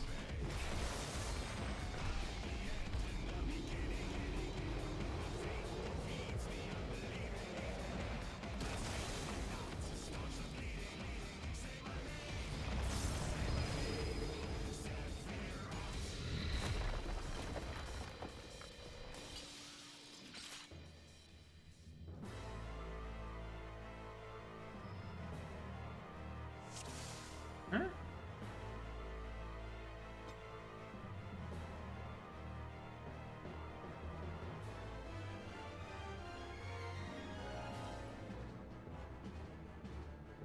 Random question, is the stream having problems for anyone?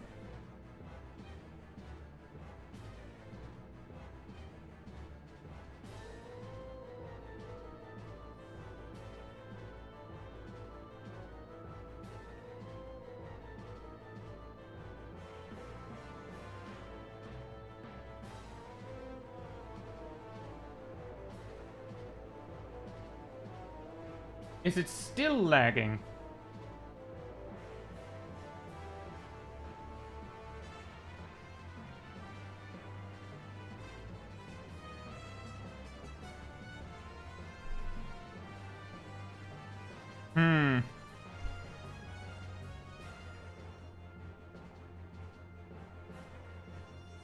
It is saying that I dropped some frames.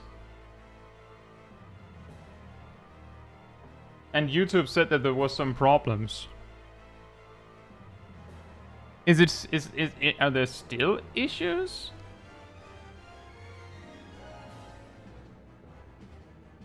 That's what I'm wondering. Oh. Okay, now YouTube says it's fine again. But yeah, I can see on OBS it says there was like 3,000 dropped frames at some point.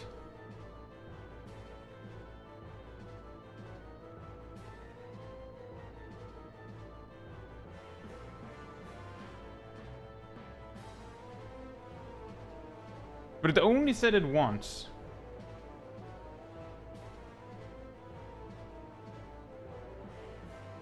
And it said it like 2 minutes ago. That means that it was something that YouTube noticed just recent. It says the drop frames are still increasing. I wonder what's doing that.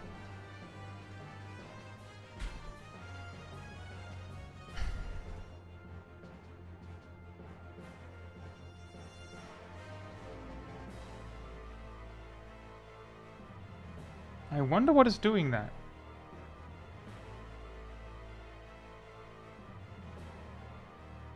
Because it seems like it's something that has just started a bit ago.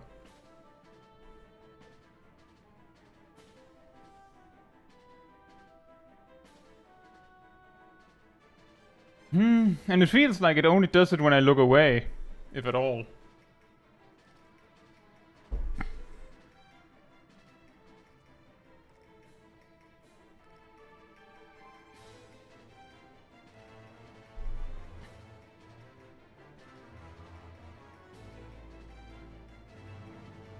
That's really annoying.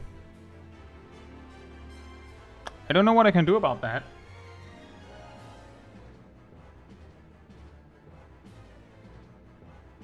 He'll scream if something happens.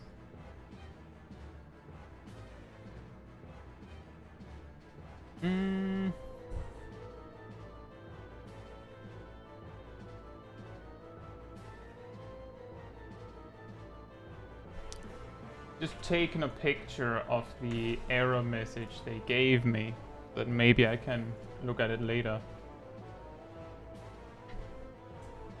Right. What was I talking about?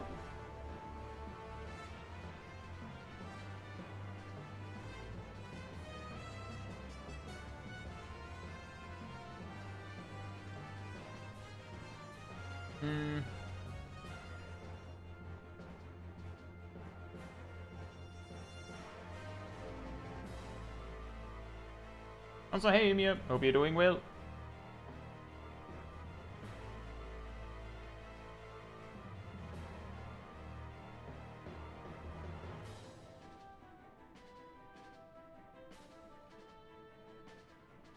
What's the mechanic called where he just shoots laser beams out?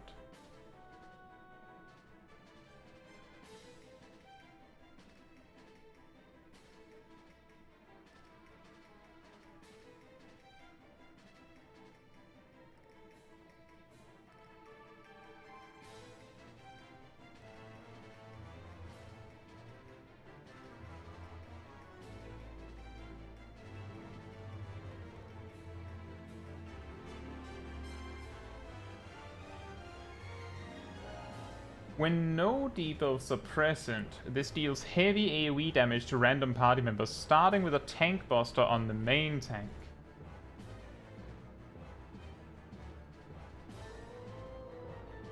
I guess that's it.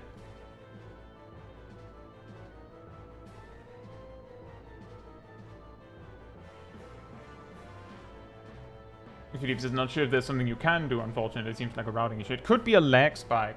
The thing that some of you might have seen that I turned off is that I have this like cloud syncing thing. And that one can eat connection like crazy.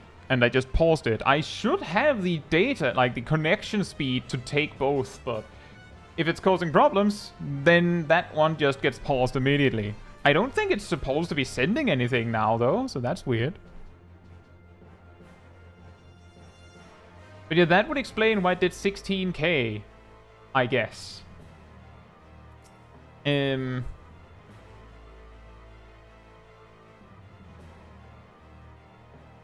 mean, it could also be the dropped frames are just from random lapse in connection. I hope that's it, because if it's something that I need to do something about, then the problem is I don't know what to do about it. I don't think there's much I can do while I'm live. Is there anything we need to talk about in the before we go again? I don't think there is.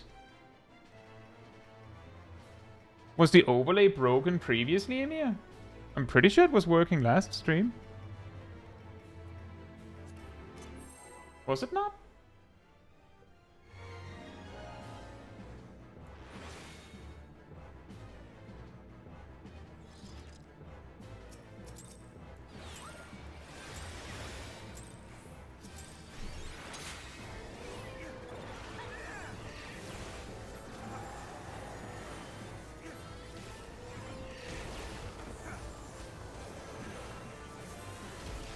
OBS broke it?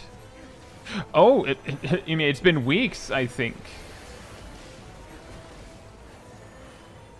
No, it was not OBS that broke it. It was rather YouTube updated something, which then meant that OBS had to figure out how to make it work again.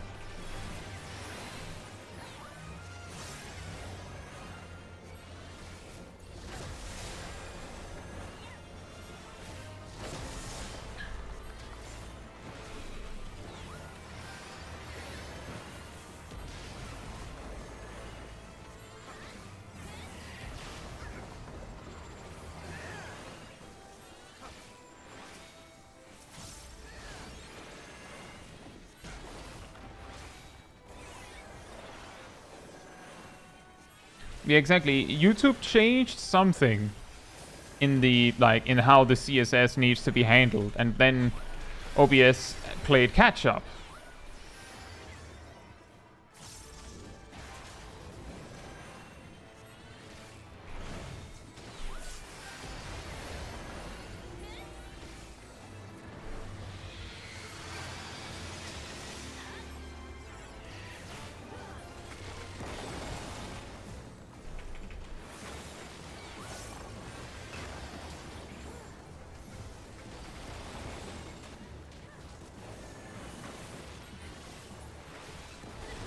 But it has been working for weeks, I'm pretty sure.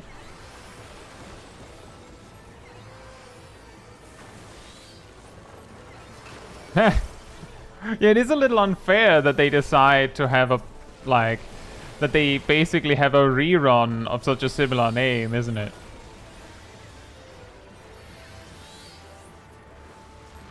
So the reason why I keep looking to the side is because I'm checking if the dropped frame count is increasing. Hasn't moved since I started trying to do something about it. So hopefully it doesn't do it again.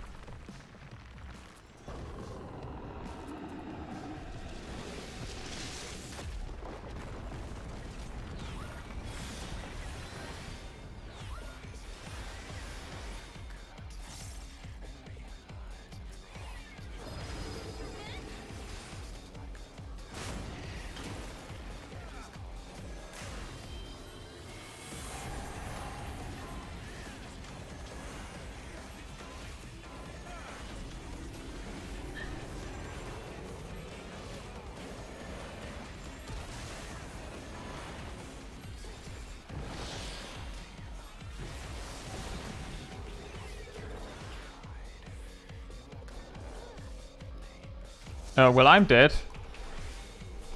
Good luck.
Spike.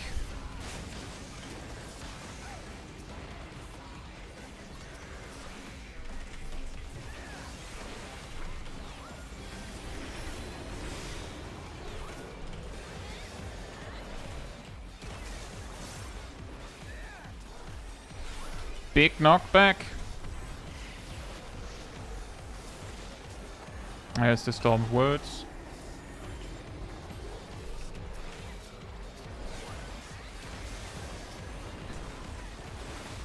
And look, there's pillars. And spikes. Oh my. A little bit of everything.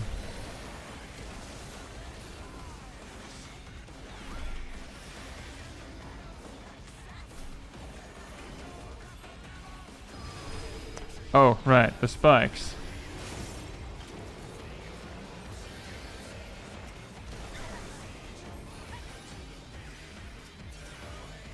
Oh, now it's coming.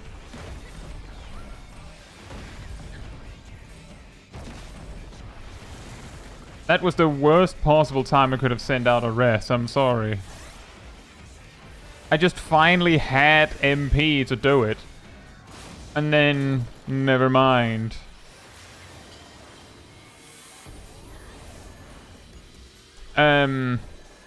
So the good news... Maybe?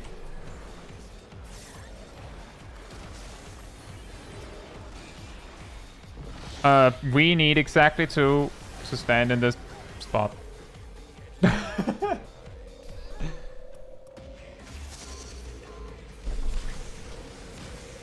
We almost had him.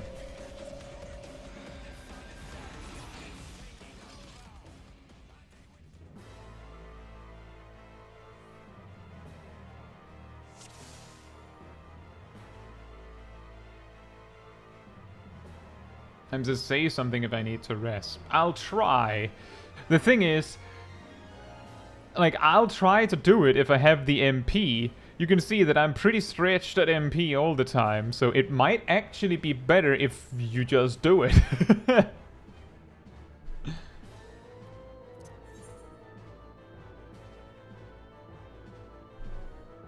This healer keeps dying. I think you should kick him. Oof.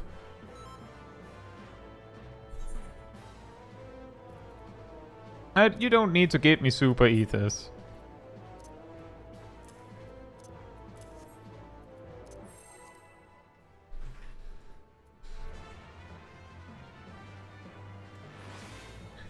We almost had him, despite all the chaos.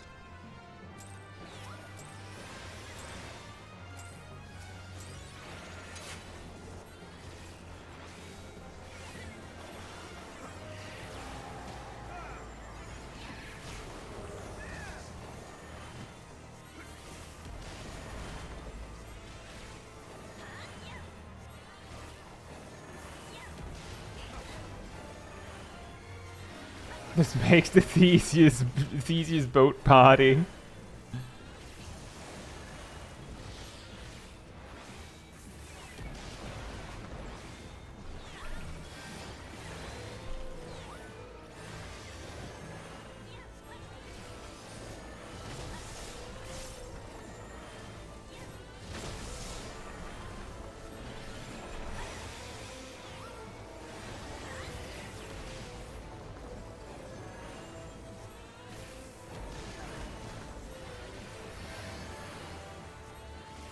This is certainly one of those bosses where just having Echo is so helpful. Like, not because of, oh, you need the extra HP for this particular mechanic. It's straight up just everything, just having slightly more HP is so helpful.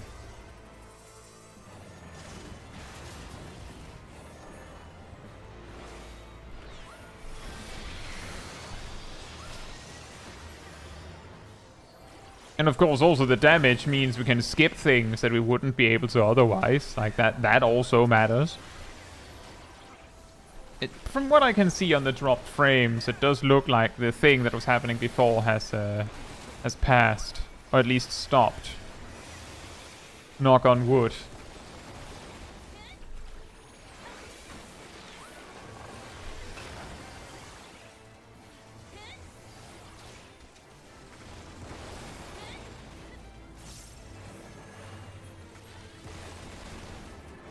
What makes a world preferred? I think it's a matter of how many players regularly log in on it. But it's similar to Adventure in Need, that they change it somewhat. Like there's a time frame before they change it again. So like there's a real possibility that it's preferred. A lot of people join it. It's not preferred anymore, or like it doesn't need the treatment anymore, but here we are.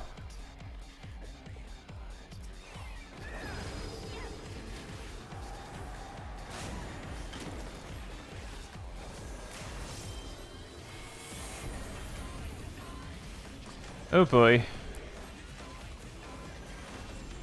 Sephirot, could we like make like, I don't know, like a deal, like a handshake here?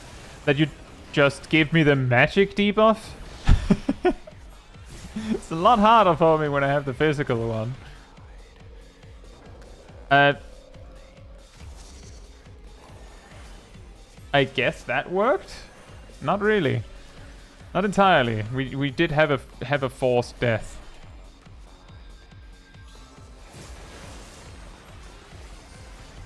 But close enough, right?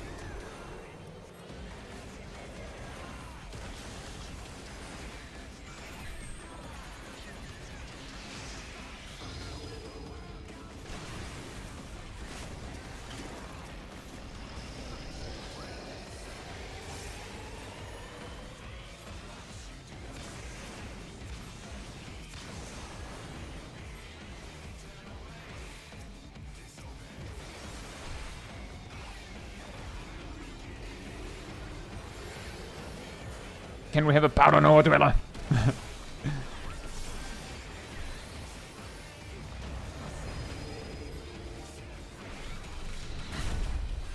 Oof.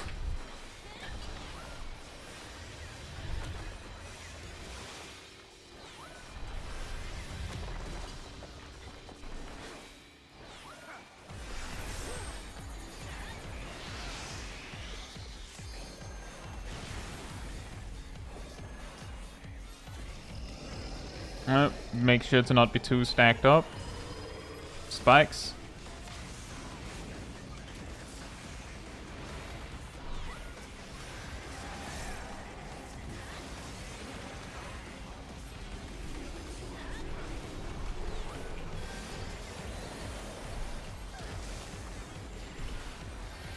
Big knockback.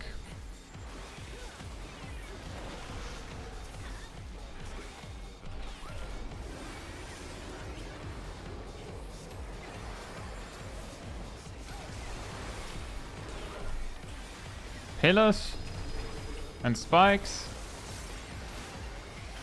Oh my, a little bit of everything.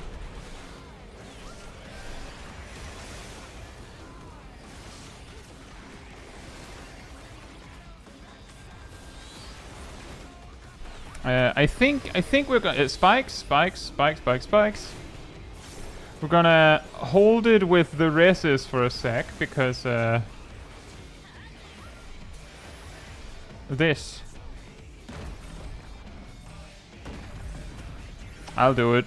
Just don't take it until now you can take it, I guess. I was just making sure to hold it. Oh, spikes, so that we didn't get someone rest straight into death like last time.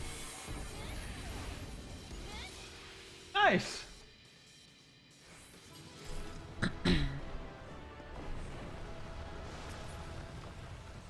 Fiend sap. Part of a healthy breakfast.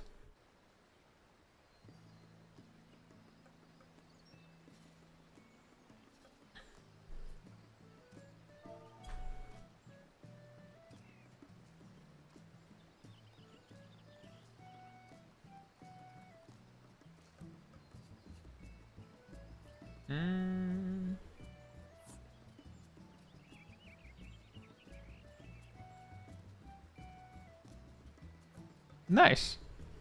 A test of your MP management. Yeah. In regards to the Final Fantasy VII thing, yeah, we're going to try 5, definitely. In regards to the Final Fantasy VII thing, yeah, I don't know why they haven't done more with Final Fantasy VII and Final Fantasy XIV. I'm pretty sure that there is straight up like a cloud outfit that you get for subscribing for a certain amount of months. And there is a special cloud hairstyle that you can get for participating in like certain community events and winning like contests and stuff. So like they know. And I'm also pretty sure that Ruby weapon, Emerald weapon, and Sapphire weapon are they not from Final Fantasy VII, first of all? So like, they've been there. Which is actually, by the way, that is the reason that I'm mad that we don't have any music from Final Fantasy VII.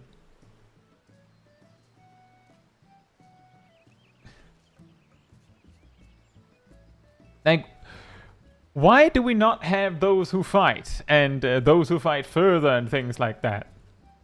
Why do we not have that? Why was there not Final Fantasy VII boss music?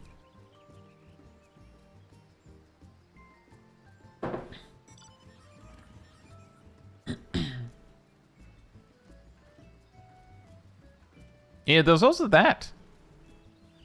So like they know. Like my best guess is that maybe the logic is that they're keeping it in their back pocket. Like they're keeping it for when things are looking really bad. That's when they go, all right, guys, the FF7 collab is happening. Like that's my guess. Exactly, break in case of emergency. Because I'm just saying,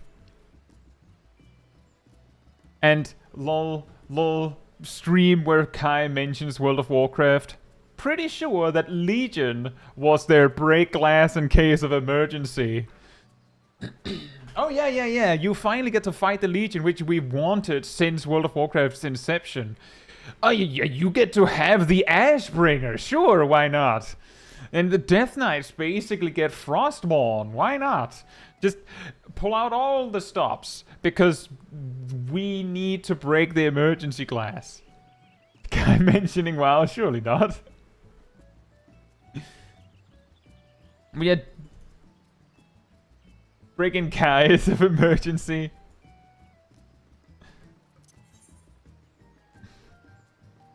It's going to be hard with 5. Because this means that there is a... Like, first of all, there is a 50% chance that 2 players will die to the debuff thing. That's actually, that's not first of all, that's it. That's pretty much it. That is the problem.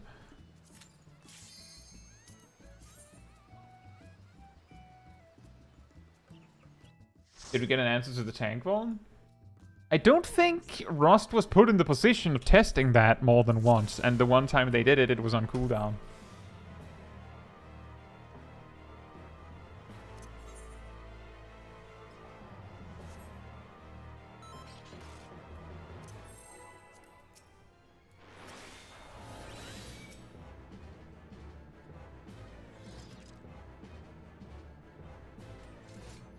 Original ultimate weapon is the final boss of Fractal Continuum Heart. That's true. The funny thing with Fractal Continuum Heart is that a warrior can solo the DPS check. It is actually not that hard.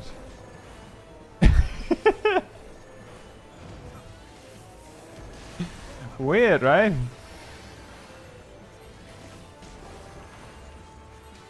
It's extreme. Indeed.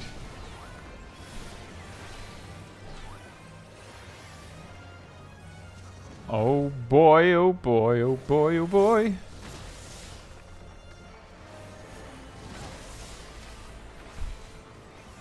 Good thing this isn't the mechanic we're having trouble with, right? That would've been sad. Just die to a stack marker.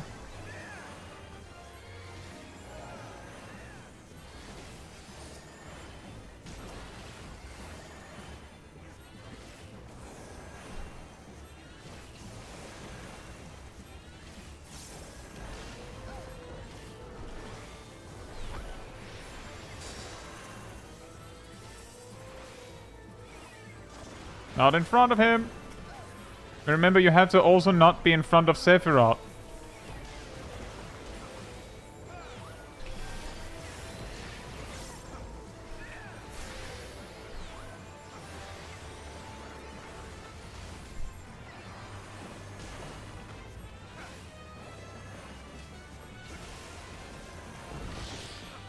Oh boy. Don't you just love reruns, guys? Guys?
Oh boy.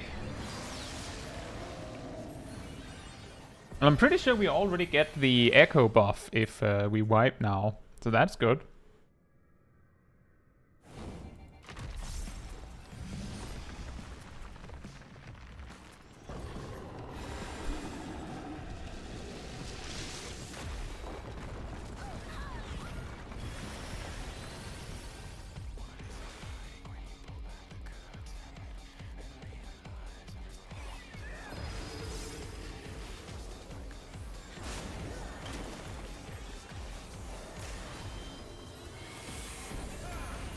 Alright, well, 2 deaths it is.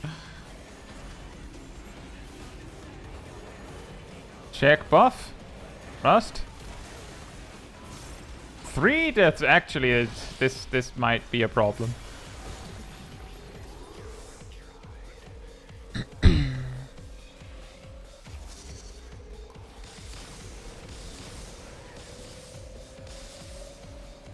What? How? Was one of the beams pointed at a corpse?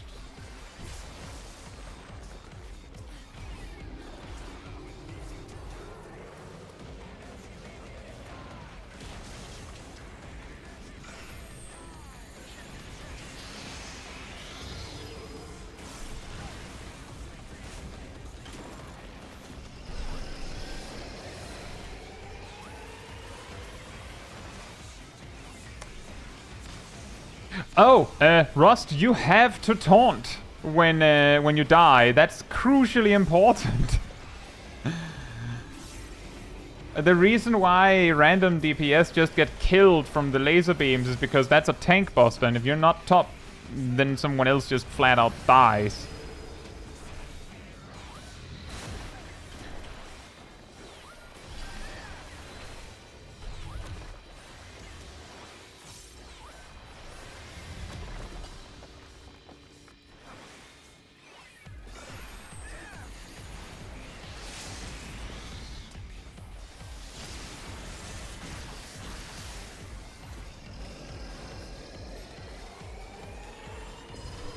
Spikes.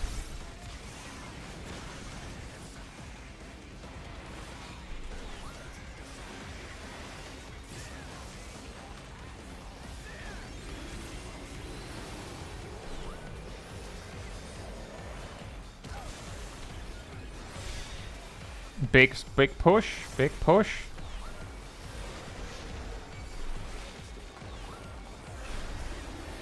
There'll be pillars in a second, so Naomi and Ross, you have to stay in the front.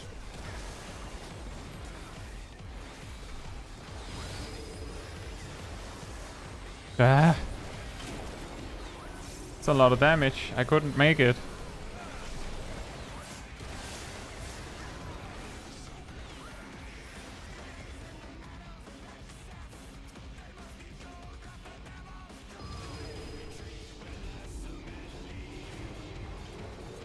For a second, I'm just wiping it. For a second, I thought he bugged out. Like, I thought I was supposed to die from that. Maybe don't pull the ads in this phase to the back. So the thing that happened is the Storm of Words were not killed in time, so that it exploded. The pillars will spawn in the front. We need to pull the ads to the back so we can AoE them in the storm. The thing is, whatever happens, we need Naomi and Rust in like the front of the room because of the pillars, and we don't have time for them to like run between. So we will just have to like let the small ads hang out for a little bit longer. Like they just smack around a bit. They're not that threatening if the tank doesn't have a magic debuff. The problem was that the Storm of Words didn't die fast enough. The other ads don't have a ticking time bomb on them as far as I know, so we can kill them after if that's what it takes. You get to live, small dragon lady.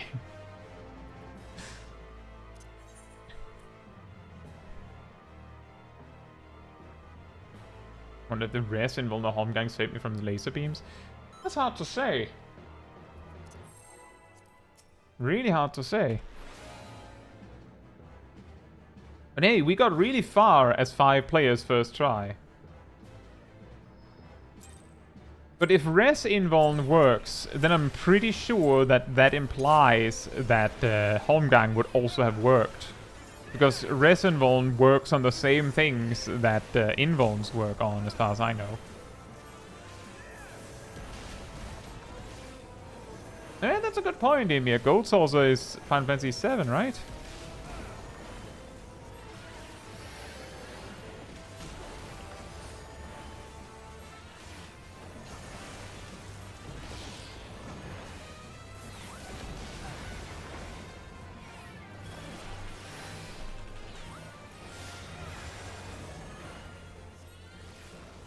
Oh, careful.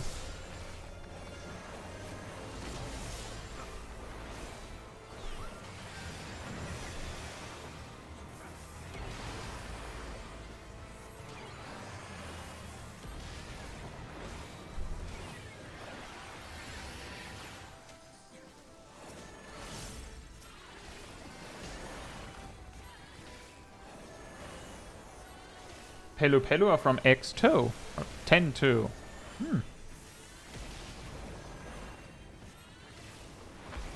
Every time you think that every time you expect that, oh, they've actually made something new.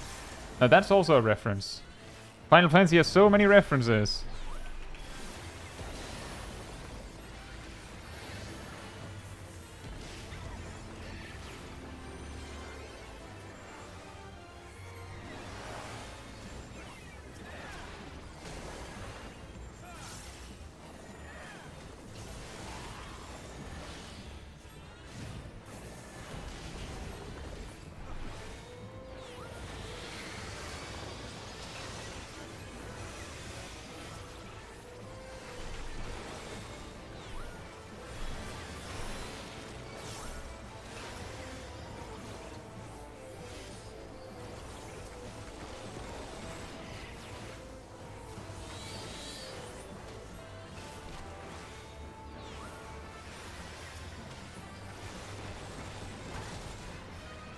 Ooh, that's a lot all on top of each other.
Two magic debuffs again.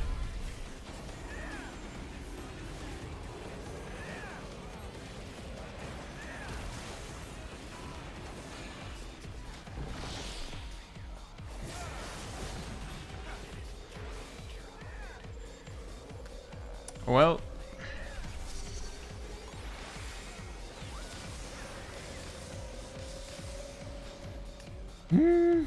you can see there's been more dropped frames. I don't know what the problem is. Not many. That's still really annoying because I don't know what it is.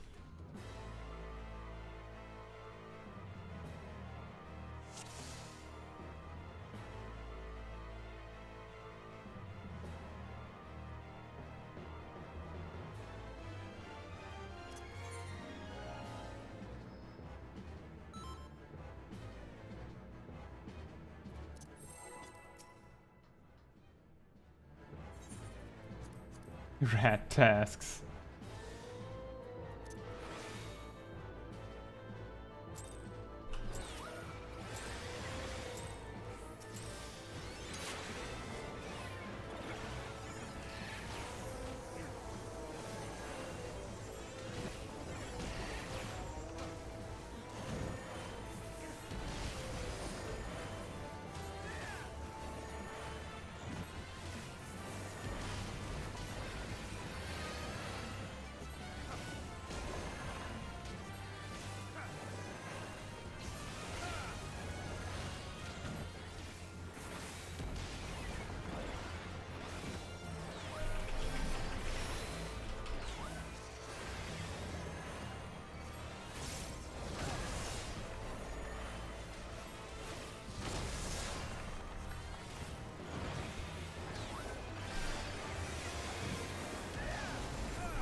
Ah, yes, the stack marker rerun.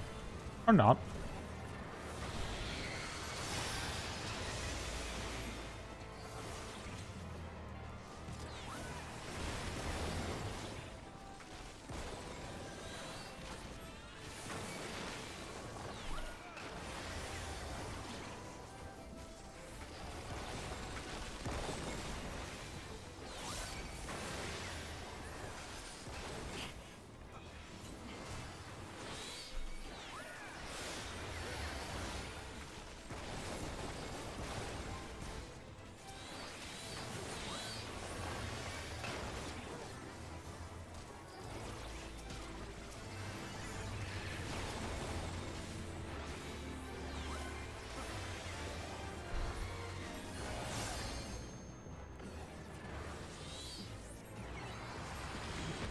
Yeah, I don't know what it is that is causing it. It's very annoying. I just spotted that in the time frame with the ad phase, there was like 400 drop frames, I think.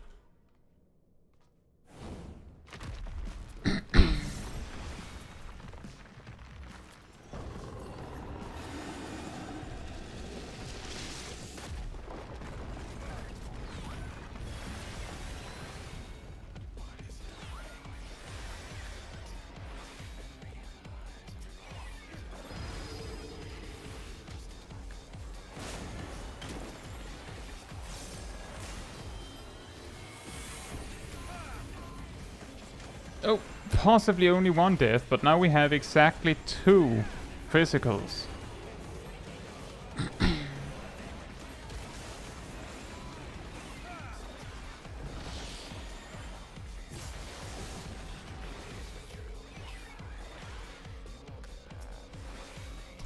I don't think it'll help, but here you go.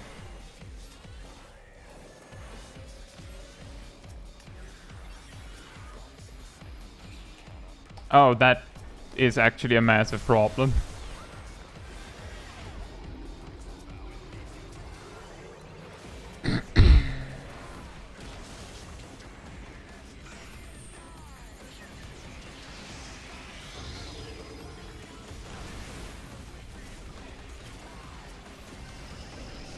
Yep, one of us is dead. Probably me.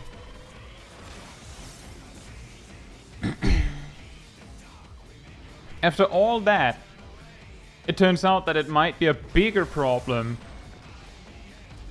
if we're down to 2 physicals, because one of the physicals will die.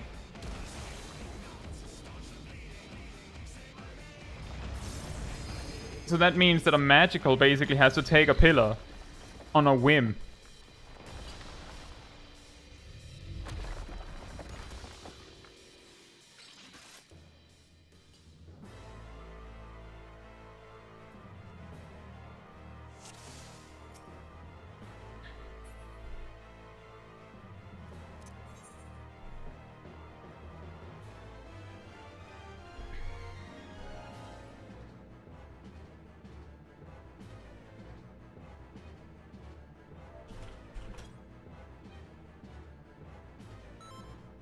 Alright, Zoya, enjoy your night.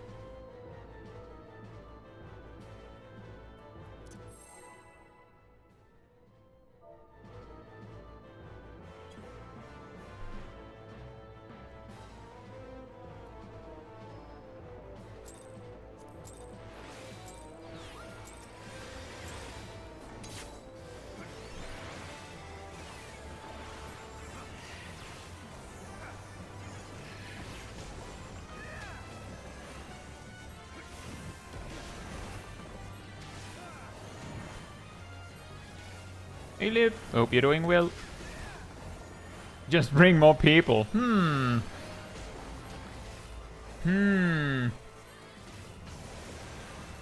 problem there.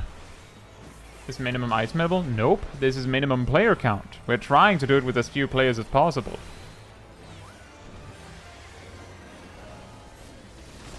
This is just synced. We also have echo.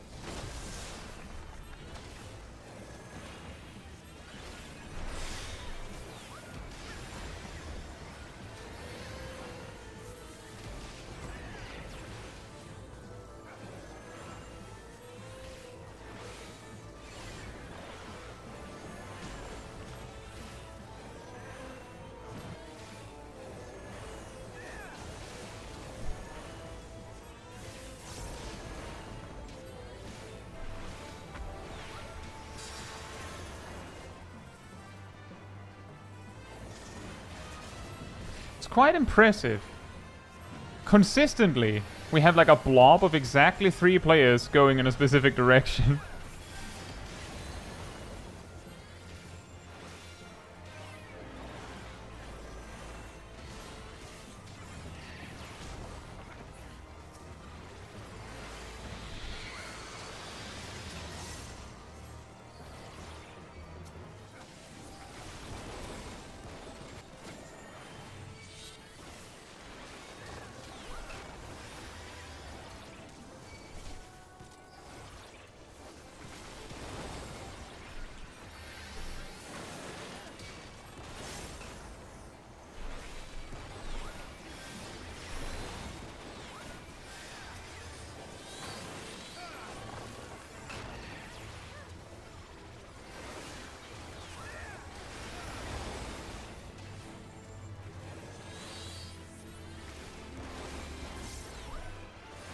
Yep. I don't know what's causing those random frame drops. In the last poll, there were like 400 frame drops in the ad phase specifically. This time, nothing. At least according to OBS, there was nothing.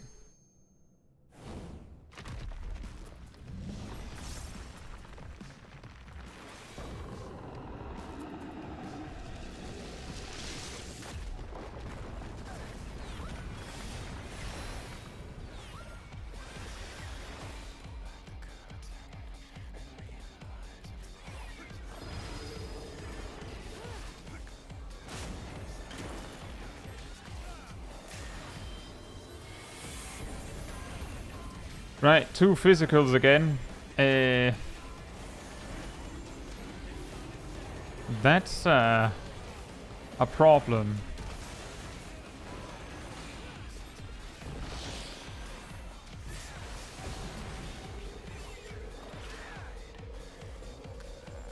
What do we do?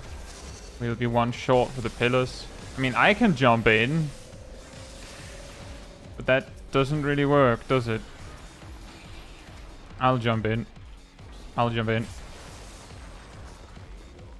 Now I need a rest. And then hopefully you're alive until then.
Spread. Spread.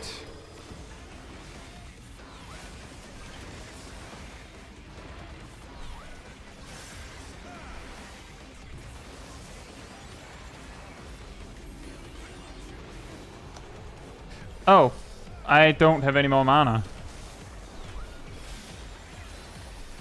Big knockback.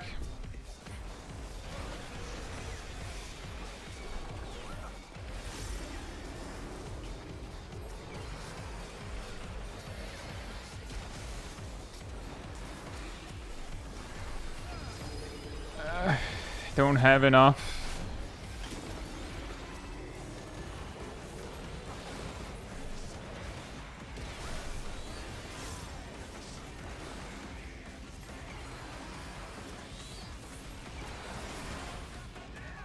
I don't have any MP to rest with, by the way. None. 0. So if you have Swift Cast, Ham, then go for it. I have nothing, and I'm basically running on fumes for the rest of the fight, because there's more damage than I will ever be able to recover.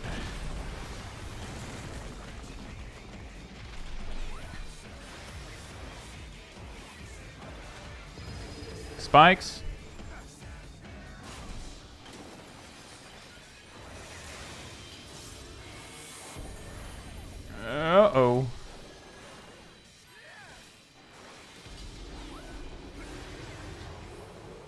He's very good at targeting specifically the ones we don't want.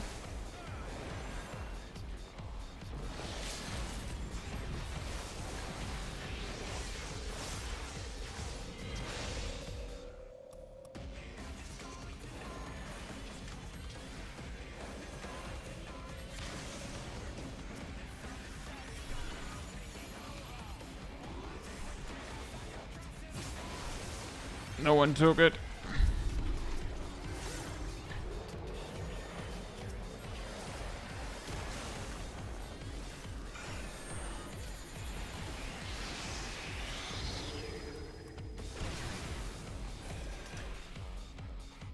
It is kind of weird.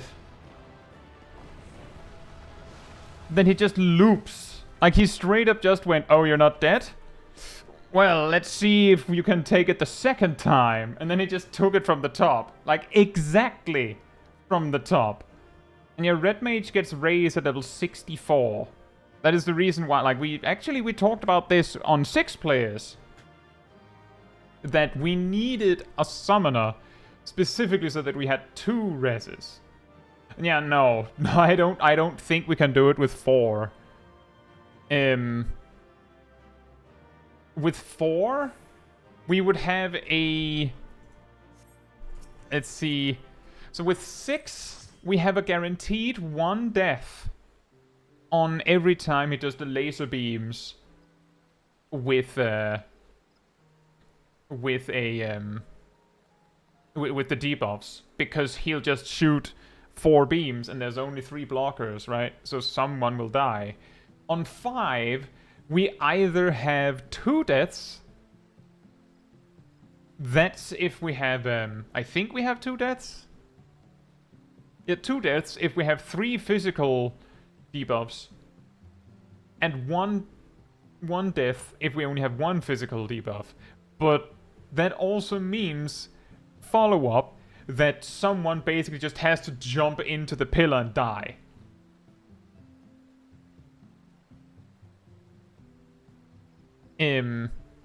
So like basically that entire phase is 2 deaths.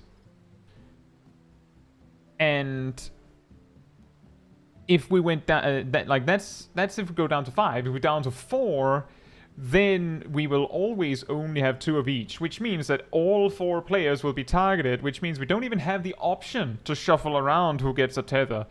The 2 players with physical debuffs will die, which means that we will be lacking players to take the pillars. Only 1 pillar can be taken because I think a tank can invuln it. But that's it. That's all. That's all we have. So I genuinely think, no, we can't actually do it with 4. Like, 5 is the limit. Does a level 60 red mage have more or less MP compared to a summoner?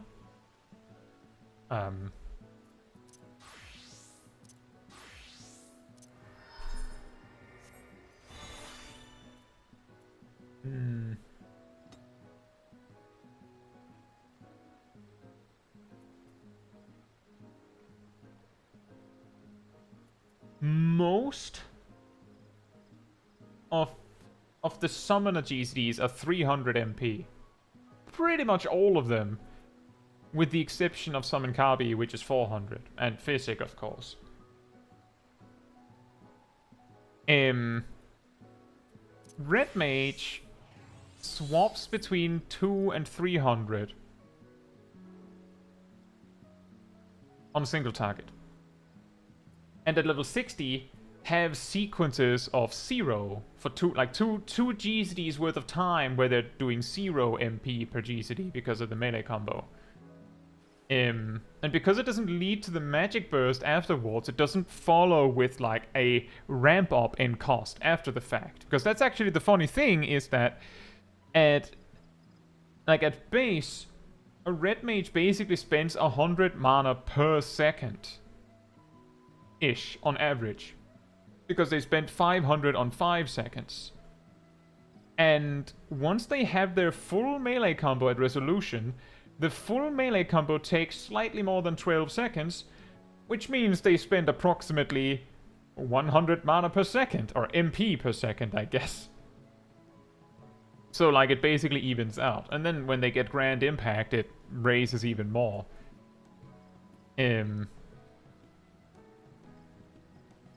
Alright, Marco. Enjoy your evening. Yeah, that's the thing. At level 60, Red Mage would probably be the cheaper one, because they use 100 MP per second with periods of 0. And they also have modification, so, like, they get an extra one of those every 2 minutes. Summoner flat out spends 300 every 2.5 seconds, with Ruby Ruin presenting like a slight drop, because that's 300 in 3 seconds. But then Emerald Ruin presents a spike again, because that's actually 300 in 1.5 seconds, so that's even more. And there's more Emerald Ruins than there are Ruby Ruins, so Summoner definitely spends more MP. Could a Paladin take 2 tethers with cover? That is an interesting question. They might be able to.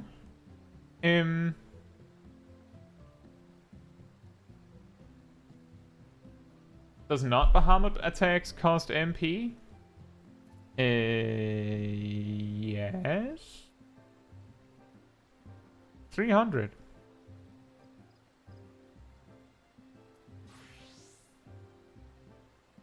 Paladin could try and take both towers with cover. I feel like the 2 towers might be just barely too far away to do that. Or maybe they're just barely in range. Rust also says 5 was lock-based. See, the weird thing is I don't even know if it, like, the more I think about it, I don't even know if it's lock-based. Because the thing is, when we were 5, if we got 3 physical debuffs, then it means 2 players will die. Unless one of the physical debuffs is a tank and they invuln it. And that means we'll be 1 physical short. Because both of them will, like, 2 of them will be dead. If we have 3 magic debuffs, then at least 1 person will die. Unless it's a tank with an invuln, I guess. But otherwise it means that we're 1 player short for the pillars. It's like, it's almost whatever. You know, you're right. Maybe cover could work. But then you'd be missing a huge amount of self-healing.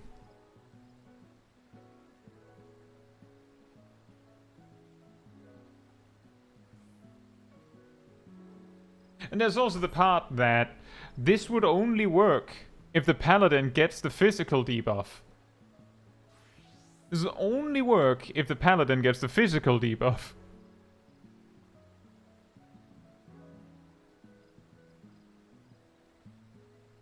And also that, exactly, Ham. The healing was tight enough. That was also the reason why I basically just ran out of MP. The fact that I had to, like, go sacrifice myself then means, oh, great, now I don't have any MP for the rest of the fight. But that was a possible necessity. Like, I used Ethos. If the Paladin gets the magical debuff, they could take 2 tethers. Then we would still be 1 physical debuff short. Which means that if the Paladin gets the physical debuff, well, let me put it like this: if we were down to 4 players and the Paladin gets the physical debuff, they have to use Hallowed Ground, or they die. If they can then cover, no, that wouldn't work, because then they would die to the other persons. So they basically have to use cover, they have to use Hallowed Ground to survive, and then a magic debuff guy has to go into the other pillar so that the Paladin can then also cover them. If the Paladin gets a magic debuff, then they have to cover so that a physical debuff guy can survive. the other one will die anyway. And then the paladin has to cover... No, sorry, then the paladin has to use hallowed ground to take a pillar so that the surviving physical guy can take that. But that also means that the two players... That would mean that one player is guaranteed to die. Guaranteed. And if the paladin...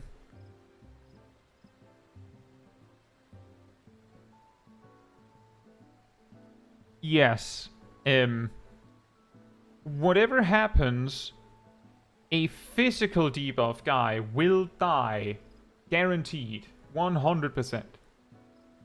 And if the paladin gets the physical debuff, then the person that dies is the other person with the physical debuff. If the paladin gets a magic debuff, then they can choose who dies. And the reason why all of this matters is that the group configuration you would need for this is basically... Is 2 tanks an option? I don't know how close to the Hardened Rage we were. How many times does Sephirot loop? But I would imagine that if we went, like, basically if we went 2 tanks, then we would be down to... we might have trouble beating the Storm of Words, which is a DPS check.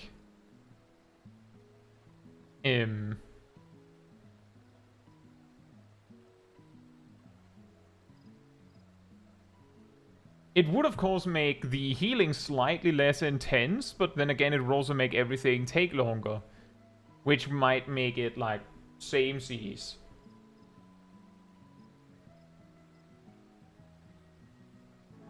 DPS LB on the Storm. I don't know how much that would help, because the only soul DPS we would bring would have to be a summoner. Again, it would have to be a summoner. Maybe bring a Dark Knight for magic damage. If we were to bring 2 tanks, the logical move would be to bring 2 paladins. Specifically so that they both can cover and hallowed ground. Because if we bring 2 tanks, then the fight will loop. Guaranteed. And the sole one paladin, I'm pretty sure, can only do the hallowed ground trick once. So the second loop, the other paladin has to do it.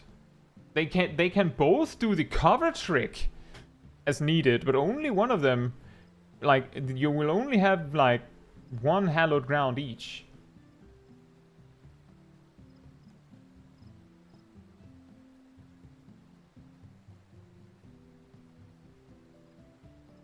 Says, I think tank can take first jump and range. Range balls for debuff to end. I mean, if you brought 2 tanks, then it would be fine. The problem is that who 2 players get the debuffs, or rather the stack markers, land on the DPS and the healer.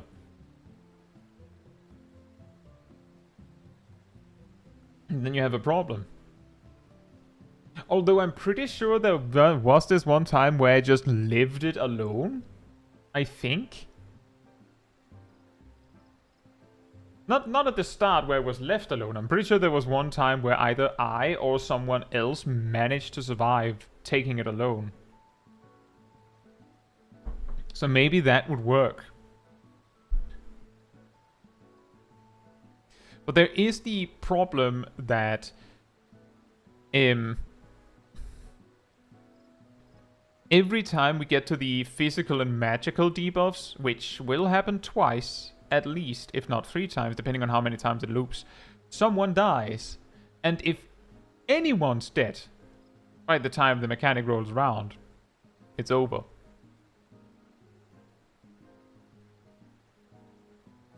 Ham says, from what I felt as a caster, no magical job can solo that stack. Yeah, I think what it would take is probably Kera and a shield, at least. Not sure if the stack jumps have a set order. I mean, I don't think that like changes very much. When I said that the main tank, if they get the physical vuln, they're dead. They're dead in the same sense as if you've done Obon Monastery, the Thunder King, the Thunder God, sorry.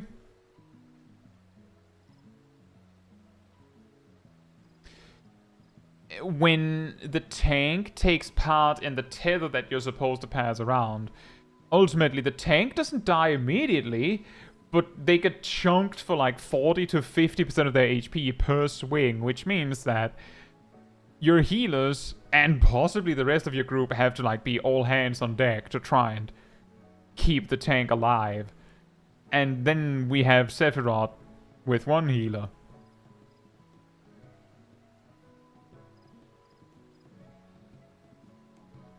And the physical vuln takes, lasts just about long enough that it's just about when he's about to do the tank buster that it ends. The problem is that the tank will just die anyway.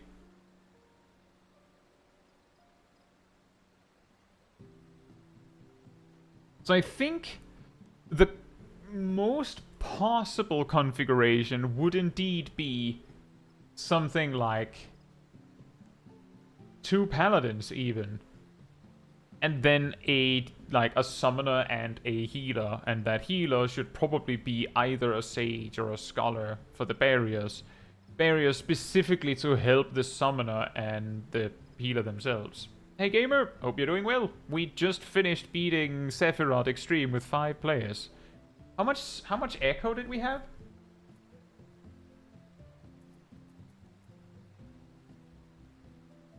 15%. That's pretty good. I'm pretty sure our first kill on 8, we had 20%.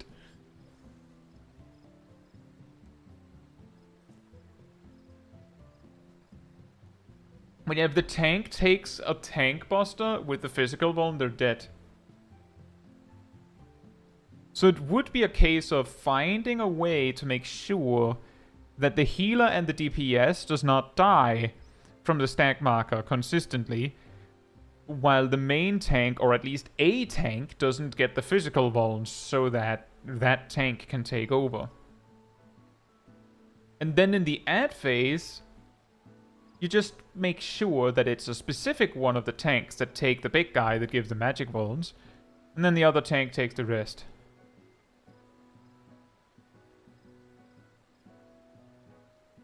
And I can't say I know who that is. Oh, Sephirot is the guy in the thumbnail behind my character.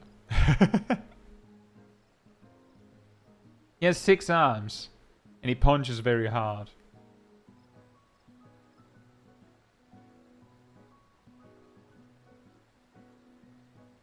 With a try, I feel like, personally, it's too much.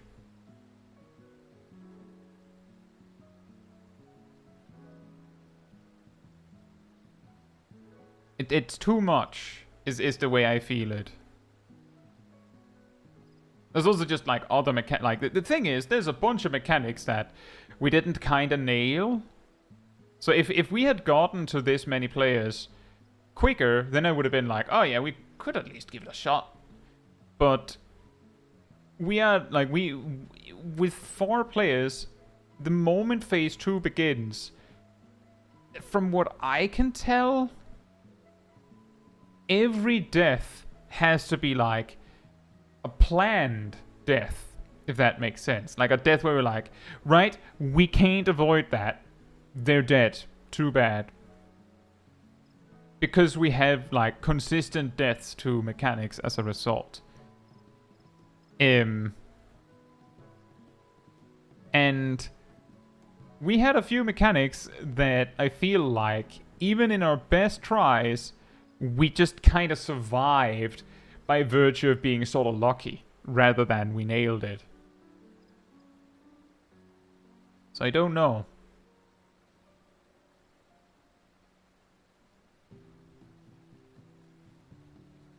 But yeah, the reason why the optimal configuration for trying it with 4, I think, would be 2 paladins.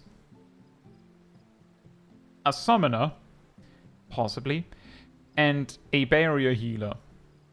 The reason why I say possibly is because if the DPS, like if the DPS check with the Storm of Words and the Hardened Rage is lenient enough, then you could go double healer. But 2 paladins would be necessary exactly because the magic and physical debuffs, the orange and green thing,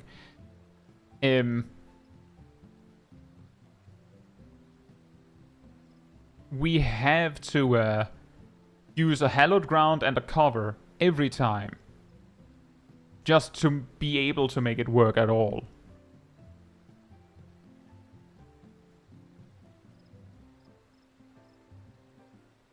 Hey Kinrao, hope you're doing well.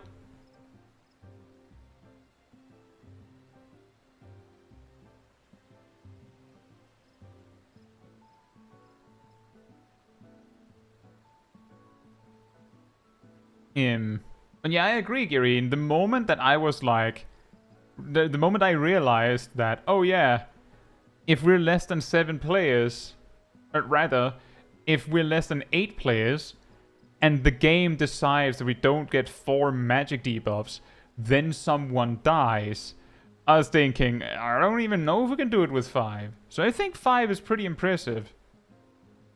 But yeah, the reason why it has to be 2 paladins, if we were to go to 4, is because we're losing... Like, we would go down from 3 DPS down to 1. So we would lose a huge amount of damage.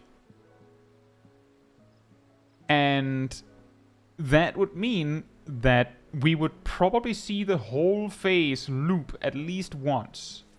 Like, in addition to the first time. So assuming that the fight allows that to happen, like assuming that it like loops twice,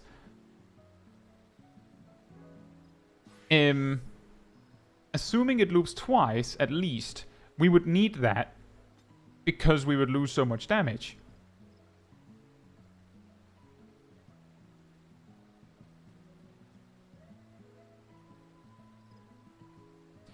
And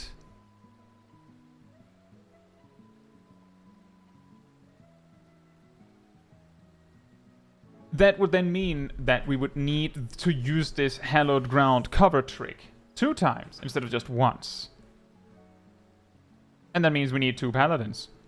And if you have 2 paladins, I'm pretty sure the loop is longer than like 4 minutes. So presumably the first hallowed ground would be available again if there is a 3rd loop. But I would be shocked if there was. I'm guessing the Hardened Rage is like 10 minutes.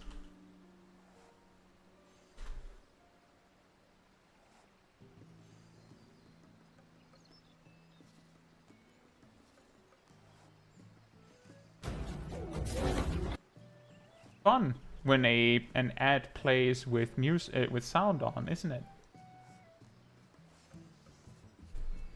And yeah, I think Sephirot is tied with... We did Nidhogg with 5, right? And we did Thordan with 4. I think. I'm pretty sure we did that with 4. So Thordan is tied with Good King Mugglemog, praise be his fluffiness. And Nidhogg is tied with Sephirot. And then we still have Ultima Weapon down at 2 and everyone else at 3. Right? Yeah, we've got both Ravana and Bismarck with 3.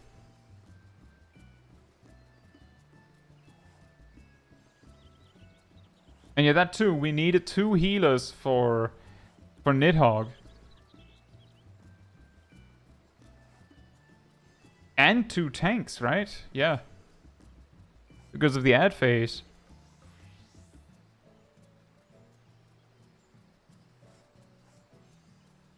But the thing is, just like with Sephirot here, where we were like brainstorming if there was a way to do it with 4, we had the same thing with Good King Mogglemog, where it's like,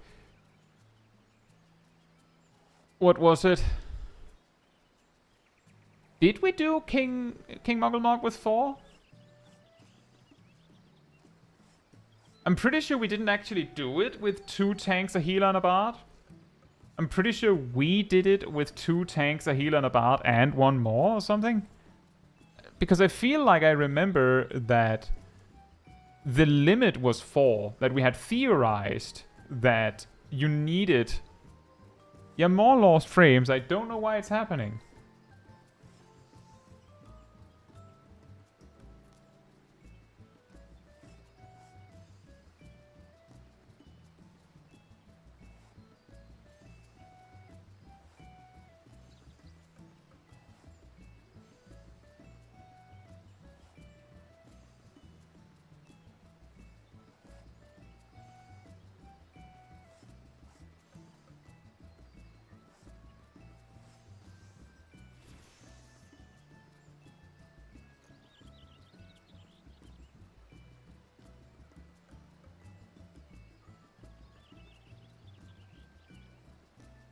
So what YouTube told me is the following. It told me in Danish, so let me try and translate.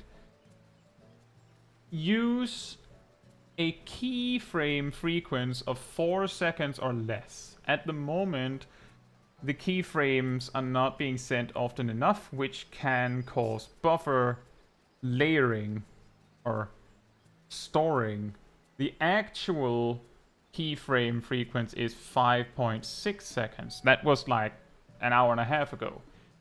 Take note that error during incorporation can give wrong screen or picture group sizes. I went and checked. OBS has keyframes set to 2 seconds, so it's less than 4. So it's something in the sending that is causing problems. And I don't know why.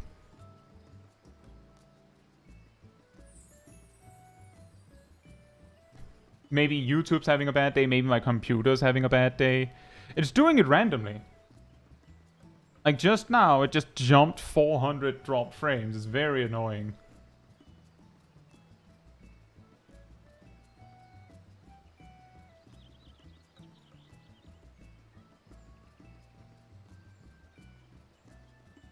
And yes, Zurban is going to be weird. And Sophia is also going to be interesting. I wonder how hard they will be. But that took a long time.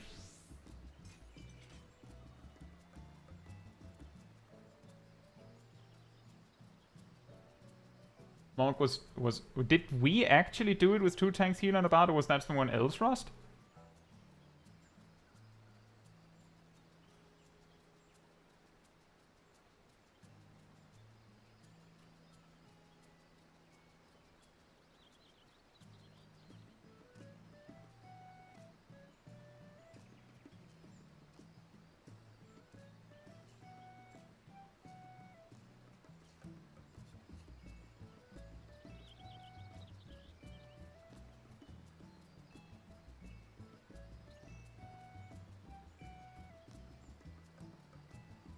Dark Knight, Gunbreaker, Scholar, and Bard. Right, I guess that does make sense. I don't know, like for some reason in my head I was like, well, surely we had 2 tanks. Even while you were saying 2 tanks all along.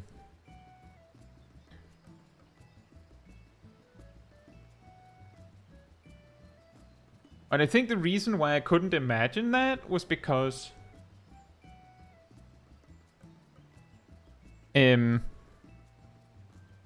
was because I was pretty sure we had theorized it was possible with 3.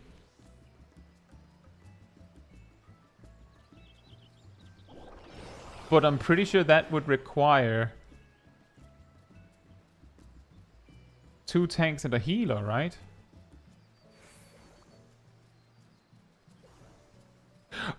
right, now I remember. That was the problem. The reason why it was possible with... why we theorized it might be possible with 3 is because the thing that makes it impossible without a bard on 4, just like generally speaking, is that one of the mechanics crowd controls 3 players. And the bard is basically there to make sure the healer isn't crowd controlled.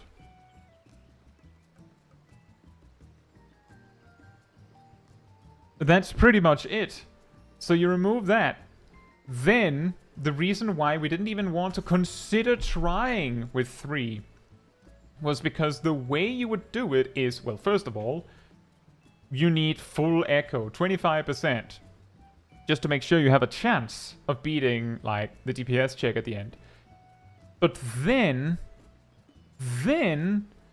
you need the first phase with King Muggelmog to finish fast enough that not all of the, like, Mogsguard tactics, I think I'll call them, resolve. Like, I believe there are 3 in total.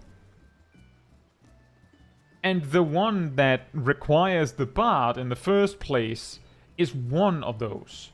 Which means that you need the 2 other mechanics to happen instead. Which means that you have to basically win a 1 in 3 while dealing with a reasonably difficult, complex DPS check where you have to just barely not kill all of the Mogs and then kill all of the Mogs. And then the second set, you have to win a 1... Well, basically you have to not just win a 1 in 3, you have to win a 1 in 3 and then a 1 in 2 because, like, they choose a mechanic and then they choose another mechanic. So you have to win a 1 in 6. Twice. And then I'm pretty sure during the very end, when, like, the, like, after the second set, when they, like, I'm pretty sure they... No, wait, they just all cast, like, some sort of, like, Hardened Rage spell, right? Something like that. But basically, just to have a chance. Just to have a chance at beating Good King Muggelmog, praise be his fluffiness, with 3 players, you'd have to win... You'd basically have to do the equivalent of rolling 2 die, like 6-sided die, and roll double 6s.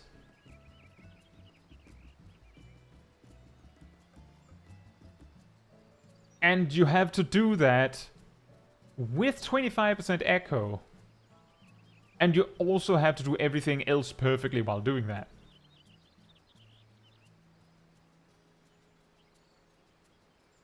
And yeah, also true, because there are less players...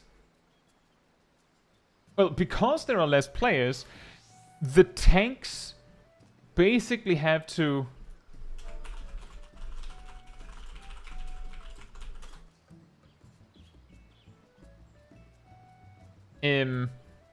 Just a moment.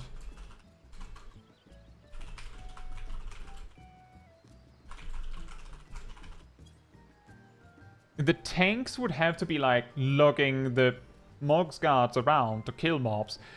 Which means that the one who's currently tanking the king basically is just throwing tomahawks or whatever.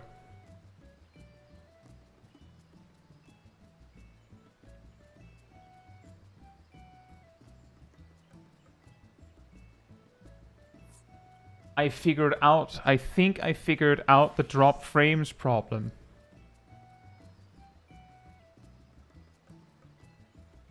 It's not OBS. I think my ISP is having a bad evening. All night. This was the first time I looked at OBS right when it happened. I dropped from, like, a green stable connection to yellow. And then I had like 150 drop frames.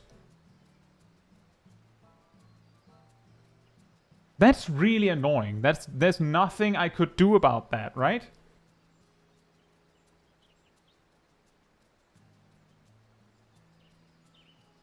On the one hand, that means that I'm not to blame. On the other hand, it means that I can't do anything about it. That's really annoying. That would mean for the king that you would have to have both tanks basically just... They're doing probably a large percentage of the damage on all of the Mogsguard. And the healer would have to be doing a large amount of damage as well. I do specifically remember that when we did it, I'm pretty sure Ross did mention I was playing Scholar, right? I think, yes, Dark Knight, Gunbreaker, Scholar, and Bard. And I'm pretty sure I tactically chose to use Energy Drain a lot. Just to, like, do enough damage to get all the Mogs down in time. And that means that on 3 players, that would be even heavier. And I do recall the reason, now thinking about it, that we didn't even consider it was because it was a 1 in 36, essentially. And just to be clear, the way Echo works, for anyone who doesn't know this, like there might be some new players, some players that haven't done this kind of meme strats in the chat, is when you wipe in an encounter that enables Echo, like the power of the Echo, it's this thing that you silence here. If it is a non-extreme encounter, if you were fighting for at least 3 minutes with the boss, it doesn't matter how long you got in the fight or how many were alive, if the boss was engaged and more than 3 minutes passed before the fight reset, then you get a stack of Echo, so to speak. And if it is a non-extreme, or like if it's a quote-unquote casual encounter, then you will get 10, 20, 30, 40, 50% Echo. And Echo makes you do 10% more damage, have 10% more HP, and receive 10% more healing. Up to 50%, of course. On hard content, such as extremes, either Echo is not enabled at all, like current content, like the current Savages and stuff, there's no Echo, it's just too bad if you keep wiping, just get good, right? But if it is older content where Echo has been enabled, then it goes 5, 10, 15, 20, 25%.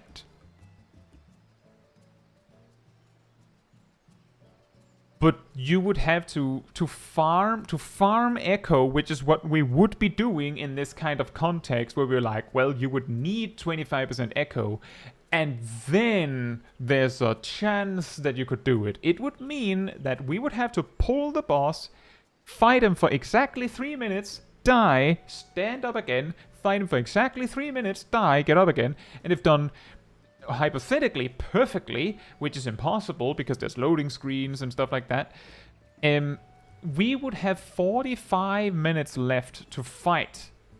Like, to actually do the fighting. And just like throwing a number out there, extremes, like, pretty normal, they take like 10 minutes at peak.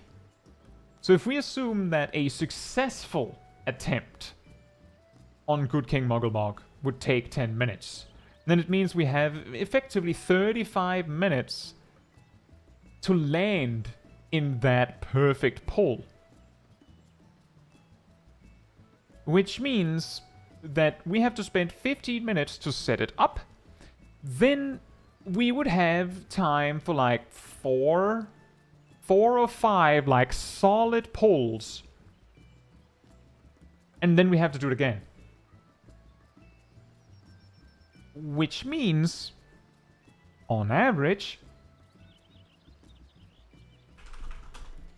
there's like a 14% chance that we would actually find ourselves in that perfect 1 in 36 chance pull. Like a 1 in 7 for us to actually land in that perfect pull. Hey Tina, a little bit ago at this point, we beat Sephirot with 5 players and concluded that 4 players would be too hard. So we're instead talking theoreticals on previous fights. Just to reiterate on what I was just talking about, is Good King Moggelmog, praise be, possible with 3 players synced? And my answer to that is that there is one mechanic, and just to take it from the start, in case others just came into the conversation, there is one mechanic in Good King Moggelmog where 3 players get crowd controlled and you need someone to basically use a Shuna to remove the debuff. If you're 3 players, there's no way you can do that. The only way you would be able to remove the debuff while you already have it is with a bard, but if you're only 3 players, then like you need 2 tanks. And at level 50, the tanks need a healer. Boom. That's your group composition. You need a tank, you need 2 tanks and a healer. And that's final. No discussion. You can't get around that. You need 2 tanks and a healer. Which means that mechanic is an instant wipe if it happens.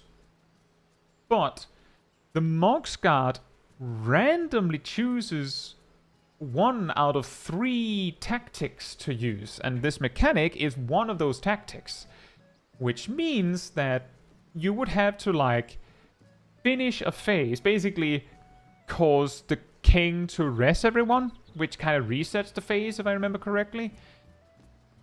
But you have to do it before, like the Mogsguard has to first choose to not do that mechanic, which is a 1 in 3. Then they have to choose to not do it again, which is a 1 in 2, because they're not going to repeat the same mechanic, which means a 1 in 6, to not see it at all in a phase. But then you have to beat that phase, then the king reses all of them, and then you have to get it perfect again, which means a 1 in 3 and a 1 in 2. And that's, by the way, assuming that the Mogsguard doesn't go, well, we haven't done this mechanic yet. Wow, another drop.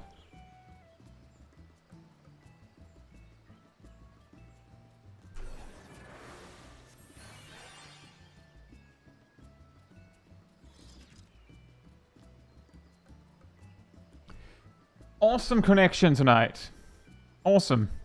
Very cool, very cool. I hope I didn't drop out too much of what I just said. Yeah, apparently my ISP is having connection issues tonight, or something is having connection issues tonight at least. Sorry about that.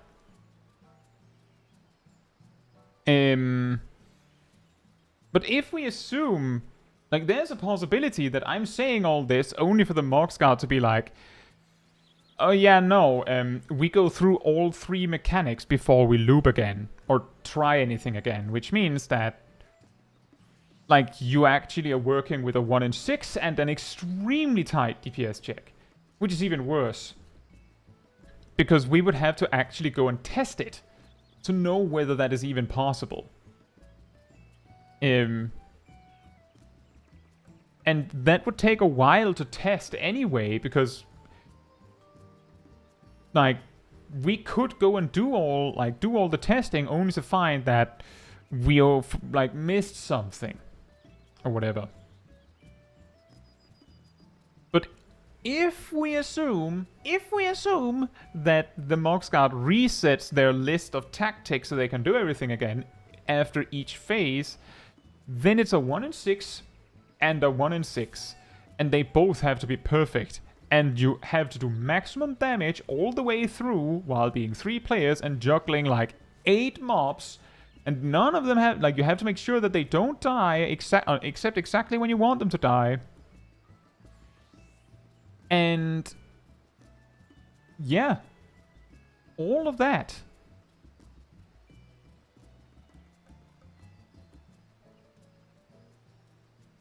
Is math a bit wrong? The first is 2 and 2 out of 3. The second is 1 and 2.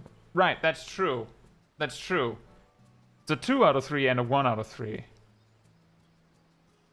That's true.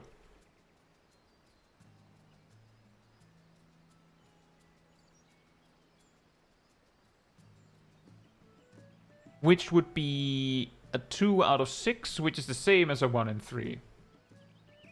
That does make the odds look a lot better. If we go back to the original assumption, then it would still be a... It would be a 1 and 3 and a 1 and 3. So that would be a 1 and 9. Because each phase is a 1 and 3. Because it's a 2 and 3 times a 1 and 2, which is a 2 and 6, which is the same as a 1 and 3. That's a lot better. Because that means that there's a 1 in 9 chance for the good situation to happen. And if we assume that there is like a solid 4 or 5 pulls, then it would be like a 55% chance. So like in one set, you would probably see this perfect configuration once. Once.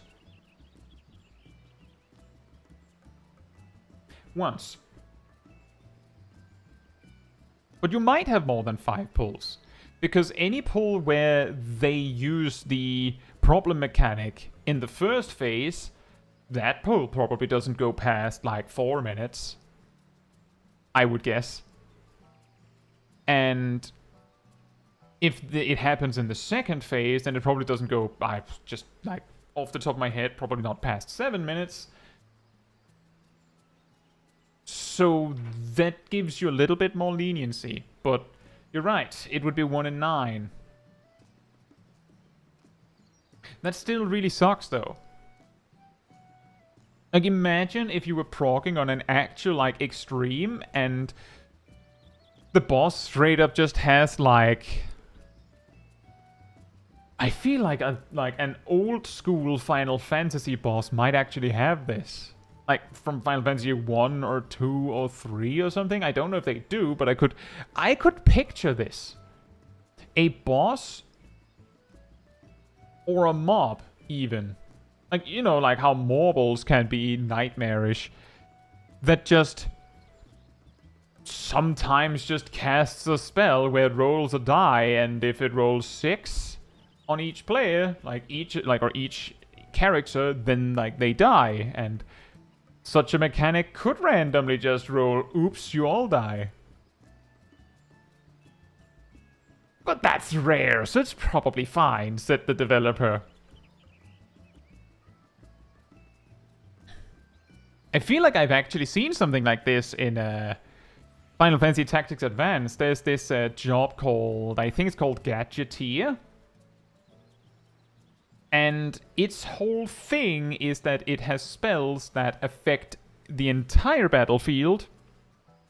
First of all, it affects the entire battlefield. Second of all, it's a 50-50. It's like actually a coin flip. Like, the thing you can get is either your team all gets haste, so you basically get 2 turns per set, or the enemy team all gets haste. And I'm pretty sure there's one that goes either your team or the enemy team gets doom. Which counts down and then everyone dies. So you could just go into a fight, like with a random, like, pack of enemies, and one of them is a Gadgeteer. It just randomly chooses to roll that. Your team is chosen, and you go, well, I don't have a counter for that. And then you get a game over. Because you randomly met a Gadgeteer, it randomly chose to use the bad spell, and it randomly won the coin toss. That's fun. Old school RPGs, am I right?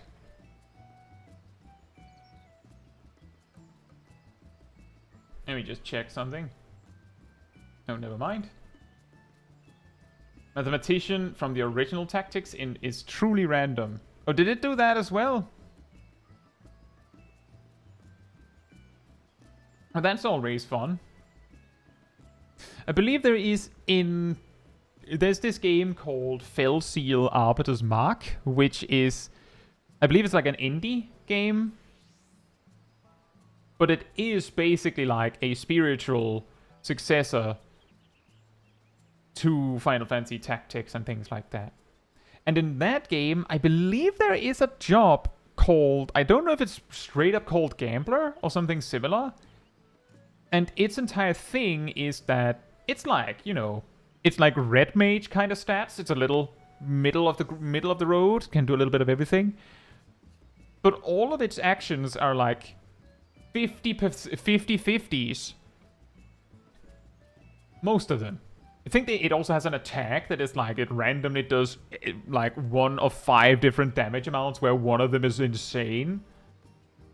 But you could also have like, I think there's one of them that is like, give yourself like 4 or 5 buffs. Or do nothing. Or something weird like that. That's a fun 50-50. Mathematician from the original Tactics is a job where you target equations with your spells, like you can target all units with an even health or something like that. That sounds like possibly like an origin story of so many level something spells, right? Like as if maybe it started with that. But that is pretty funny. Although target everyone with an even health sounds like that, on average, that would be half the arena, right? Half the battlefield.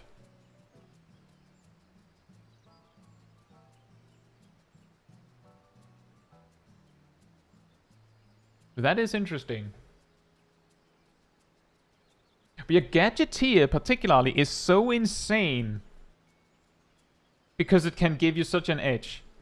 Like, using haste on one person for a turn is pretty good. If you can have, like, I don't know, like a red mage. I think you could have a red mage set up to do that. Like, just haste, 2 guys with dual cast or something like that. That's really good.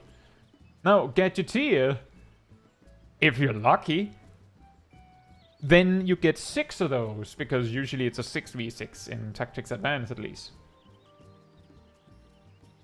Also kind of sounds like the origin of the math mechanic in the Stormblood Alliance raids are the Lighthouse. Maybe. Although that one feels different. But that could be. And that could be the correlation, because that is Ivalice. And notably, I know Mathematician did not make it to Tactics Advance. The closest you have is specifically something wacky like Gadgeteer.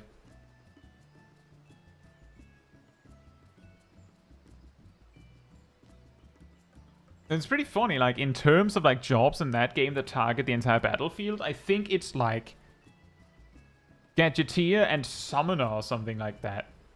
Actually, Summoner might just be a really large area.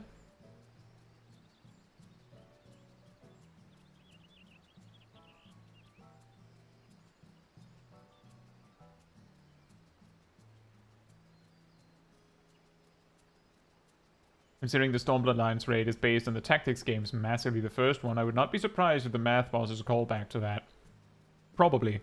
What I can say, as someone who only played Tactics Advance, is that the denizens of the abyss, from ink of blackest night, I summon you.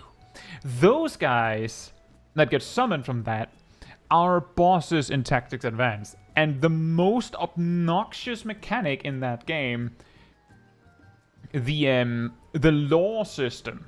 I don't think that was in Tactics, but in Tactics Advance, there is this mechanic where each step you take on the world map is like a day passes, and every time a day passes, you move like a step on the law set, where each day there will be 1, 2, or 3, I think maybe 4 things that are either recommended or illegal.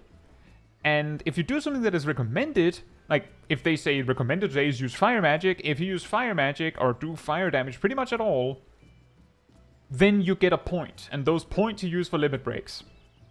Nice. Every time you kill something, you get a point. So you can see how it's actually pretty hard to accumulate these points unless you do the recommended thing, because you only get like 1 per kill or 1 per time you do the right thing. The illegal things, on the other hand, if you do something that is illegal, which can also be use fire magic, it could be use healing, using spears. You have like a dragoon in your team. Well, then if you do it, you get a yellow card. And if you have a yellow card and you do it again, then you get a red card and you get removed from the, like, that character gets removed from the field and gets sent to jail, and you have to like pay a toll to get them back. And you also have to pay a toll to get rid of the yellow card, so like you can't just go, well, I only got 1 yellow card. If you got it last match, then it's a red card this time. But if the illegal action kills someone, like if it's a critical thing, like you are not allowed to use healing, you rest someone, boom, red card, I think. But if you kill someone with an illegal move, red card immediately.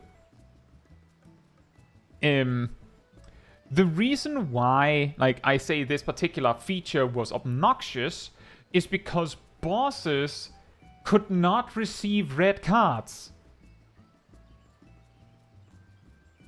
Which means that they could just keep breaking the law. Like, they could just, like, you could go out of your way to go, okay, this boss has this fire spell that is really obnoxious. One of my guys cannot survive it. But if I make sure that fire magic is outlawed on the day that I fight him, then he can't use it. He'll use the fire spell, kill your guy, and get a yellow card. That's true, some of the bosses still obeyed the law, but the point is that, like, from memory, the bosses couldn't get the red card for cheating. So if they decided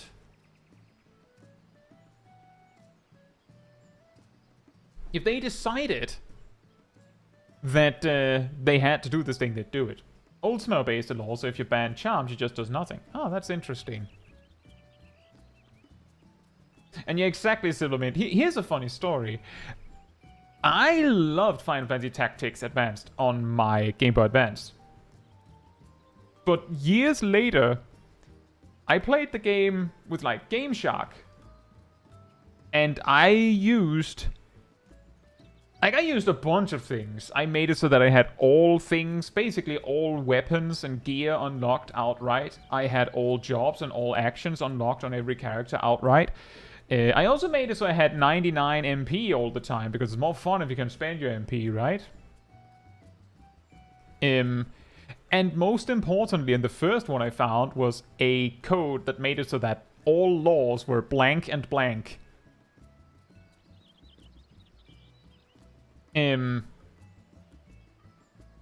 Three funny observations from that. The first funny observation that I made was really silly. If a time wizard, they have a spell called, I think it's called Quicken, which basically gives the character you target a turn immediately. But that's a spell, so if you use it on someone with Reflect, then the Time Wizard, who normally can't target themselves with Quicken, can now target themselves with Quicken, because they can just cast it on a Reflect and then give themselves a turn. The reason why I discovered that through this cheat was because Quicken is extremely expensive. So you wouldn't cast it very often. And having Reflect on everyone is also not cheap. So like, it's the coincidence of having insane amounts of MP. The second observation I made was if you use the ability, I think it's called Turbo MP, which doubles the cost of all of your spells, but also makes them do like 50% more damage, then you cannot use any of the Ultima spells, because they cost 60 out the box. And the reason why you can't is if you use a cheat that makes it so that you always have 99 MP, then you don't have 120 MP. And yeah, exactly, Juggler can do the same thing, but it's not a spell and it's free. I think it's called Smile from them.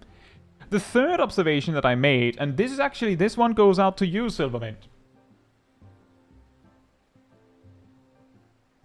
I didn't realize when I was playing the game But years later, I watched this, I think it was a Game Maker's Toolkit video about how games sometimes have mechanics that are clearly not favorable to the player. Like something that is clearly extremely obnoxious and annoying. But the reason why the mechanic is there is to prevent you from doing something unfun yourself.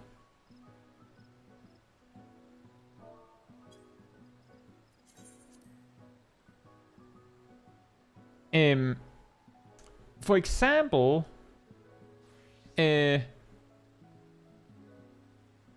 another name escapes me. The tactics game where you fight off aliens. Really popular. A 95% chance is usually going to mean that you might miss anyway, Lamau. XCOM, yes. I believe there is a turn limit in that game. So, like, you have to play fast. You can't just turtle. Because then you run out of turns. The reason is turtling is probably not very fun in the long run.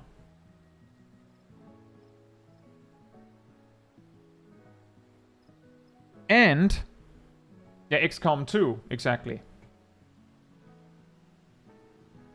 And they probably learned this for XCOM 2 by people doing that in XCOM 1.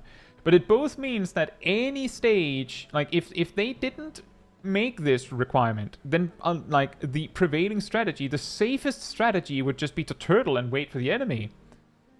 And by just waiting for them, you can easily bait them into doing something stupid. Because by design,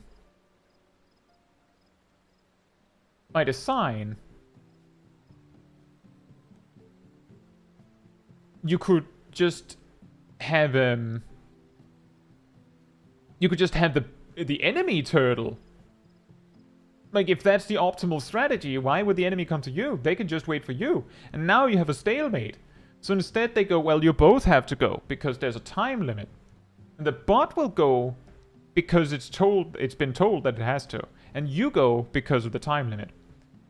This is the same kind of idea in Final Fantasy Tactics Advance. As Luca the Magi says, the laws suck, but without them you could just steamroll the entire game. That is maybe a slight exaggeration, but the idea is with the law system, you're incentivized to have a large selection of characters that can do different things so that it isn't a disaster if on the day where you have to defend a specific territory or whatever, fire magic is outlawed. That's fine. I'll just not use my black mage. Or alternatively, just not use fire magic. But you can play around it because you just use a different character that isn't limited by this issue. Also, fair enough, Ham. Some enemies don't come to you on many maps. There you go. That's fair. I guess that also makes sense.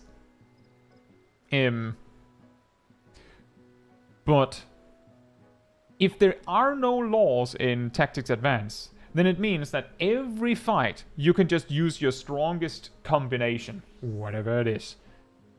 And the things that made me realize this was two things. The first one was that game, I think it was a Game Maker's Toolkit video, I'm pretty sure it was. And if you go, what's Game Maker's Toolkit? If you write Game Maker's Toolkit in the search bar on YouTube, I'm 100% certain that one specific channel appears. And it would be that one. The second one was that in this Felseal Arbiter's Mark, this like spiritual successor. Frames return. I had just thought, we haven't had this issue in a while. And then it comes back. I hope you didn't miss too much.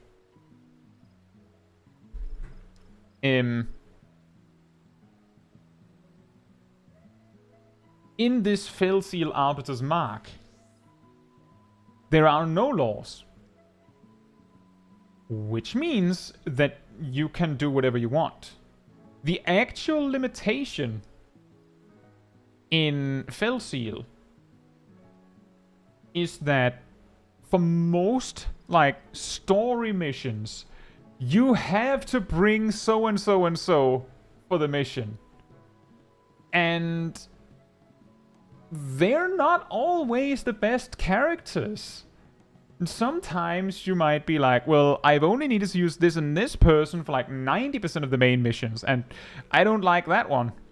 So just not use that one. And then a specific mission comes up that is like, oh, you have to use that one. You're like, but my main squad is level 40, and this one is level 10. Guess you should have leveled them a little bit more. It's like that's a weird roundabout limitation, isn't it? Which is almost worse, because with the law system, you get to choose most of the characters you get to use. Like, you can just do whatever you want. But the game says you're not allowed to do this and this and this. With the Felseal solution, you can do whatever you want, as long as it involves this, this, and this. Like, that would be if the laws were instead, oh yeah, you can do whatever you want, but on this particular match, you have to bring Bob, who only knows fire magic. By the way, your enemies are bombs. They're immune to fire. Actually, they heal from fire magic. So Bob is useless. FFTA2's law system is chosen on a per mission basis as opposed to a rotating list. The reward is a passive benefit, and the penalty is that you can't rest people for the rest of the battle. Wow! Yeah, it does make sense. And that's true in Tactics Advanced. You could use cards to just make it so the rules are different.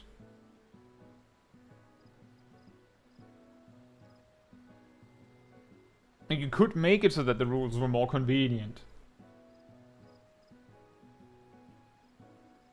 But that also makes sense to make it per mission. Although that also means that all of the bosses can just conveniently have a rule set that heavily benefits them. Oh yeah, this boss is weak to fire. Guess what's outlawed today? What a coincidence. Philippe said a little bit ago, totally unrelated, but I just got barred to level 78 and I got a trait for Army's Paean, and I gotta be honest, I read it and I couldn't understand what it means. Yeah, as Ham says, the way that it works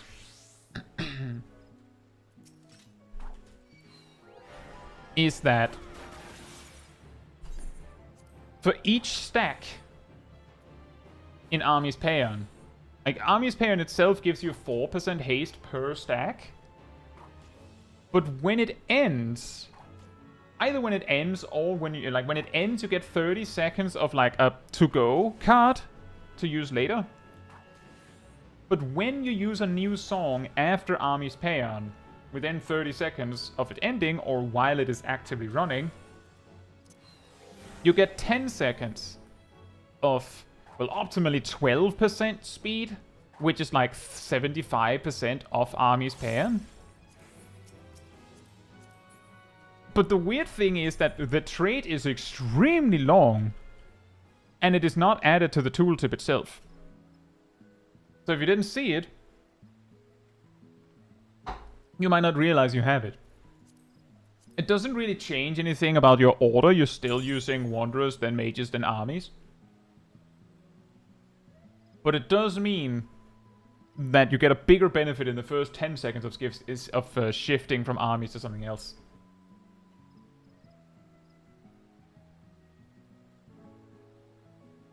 Right then, well, that is about an hour of me talking about other stuff. And a stream with a very annoying frame drop, to say the least. And I don't know why it is like that today. It's particularly annoying because it just comes in waves, but some days just are like that, I guess. With that said, If you enjoyed the stream despite the spikes, let's hope I can say all this without dropping frames, right? If you enjoyed the stream, it helps me a lot if you leave a like on it here on YouTube, because that tells the algorithm that this was an enjoyable stream. You'd like other people to enjoy it as well, with the potential dropped frames, I suppose. And if you'd like to see more of me or the chat, remember that there's a Discord community server that you can join. We'll also find the weekly schedule, where you can see what videos and streams are coming up in the coming days. And you can also go to the announcement room and find links to videos and streams when they come out. And if you go to the role assignments room, you can grab the reminder role and get a notification whenever I do post a video or stream, so you don't miss a second. It also comes with an extra notification around 15 minutes before stream starts, so you can actually catch it right when we start. So you can consider that. And if you'd like to support the channel even more directly, you can become a member of the channel, you can gift memberships, you can use the super chat system, or you can also use the Ko-Fi link in the description if you'd rather not use YouTube. It all supports me and the channel directly, so I can focus on doing silly things like this for all of you. And have fun with that, as all together.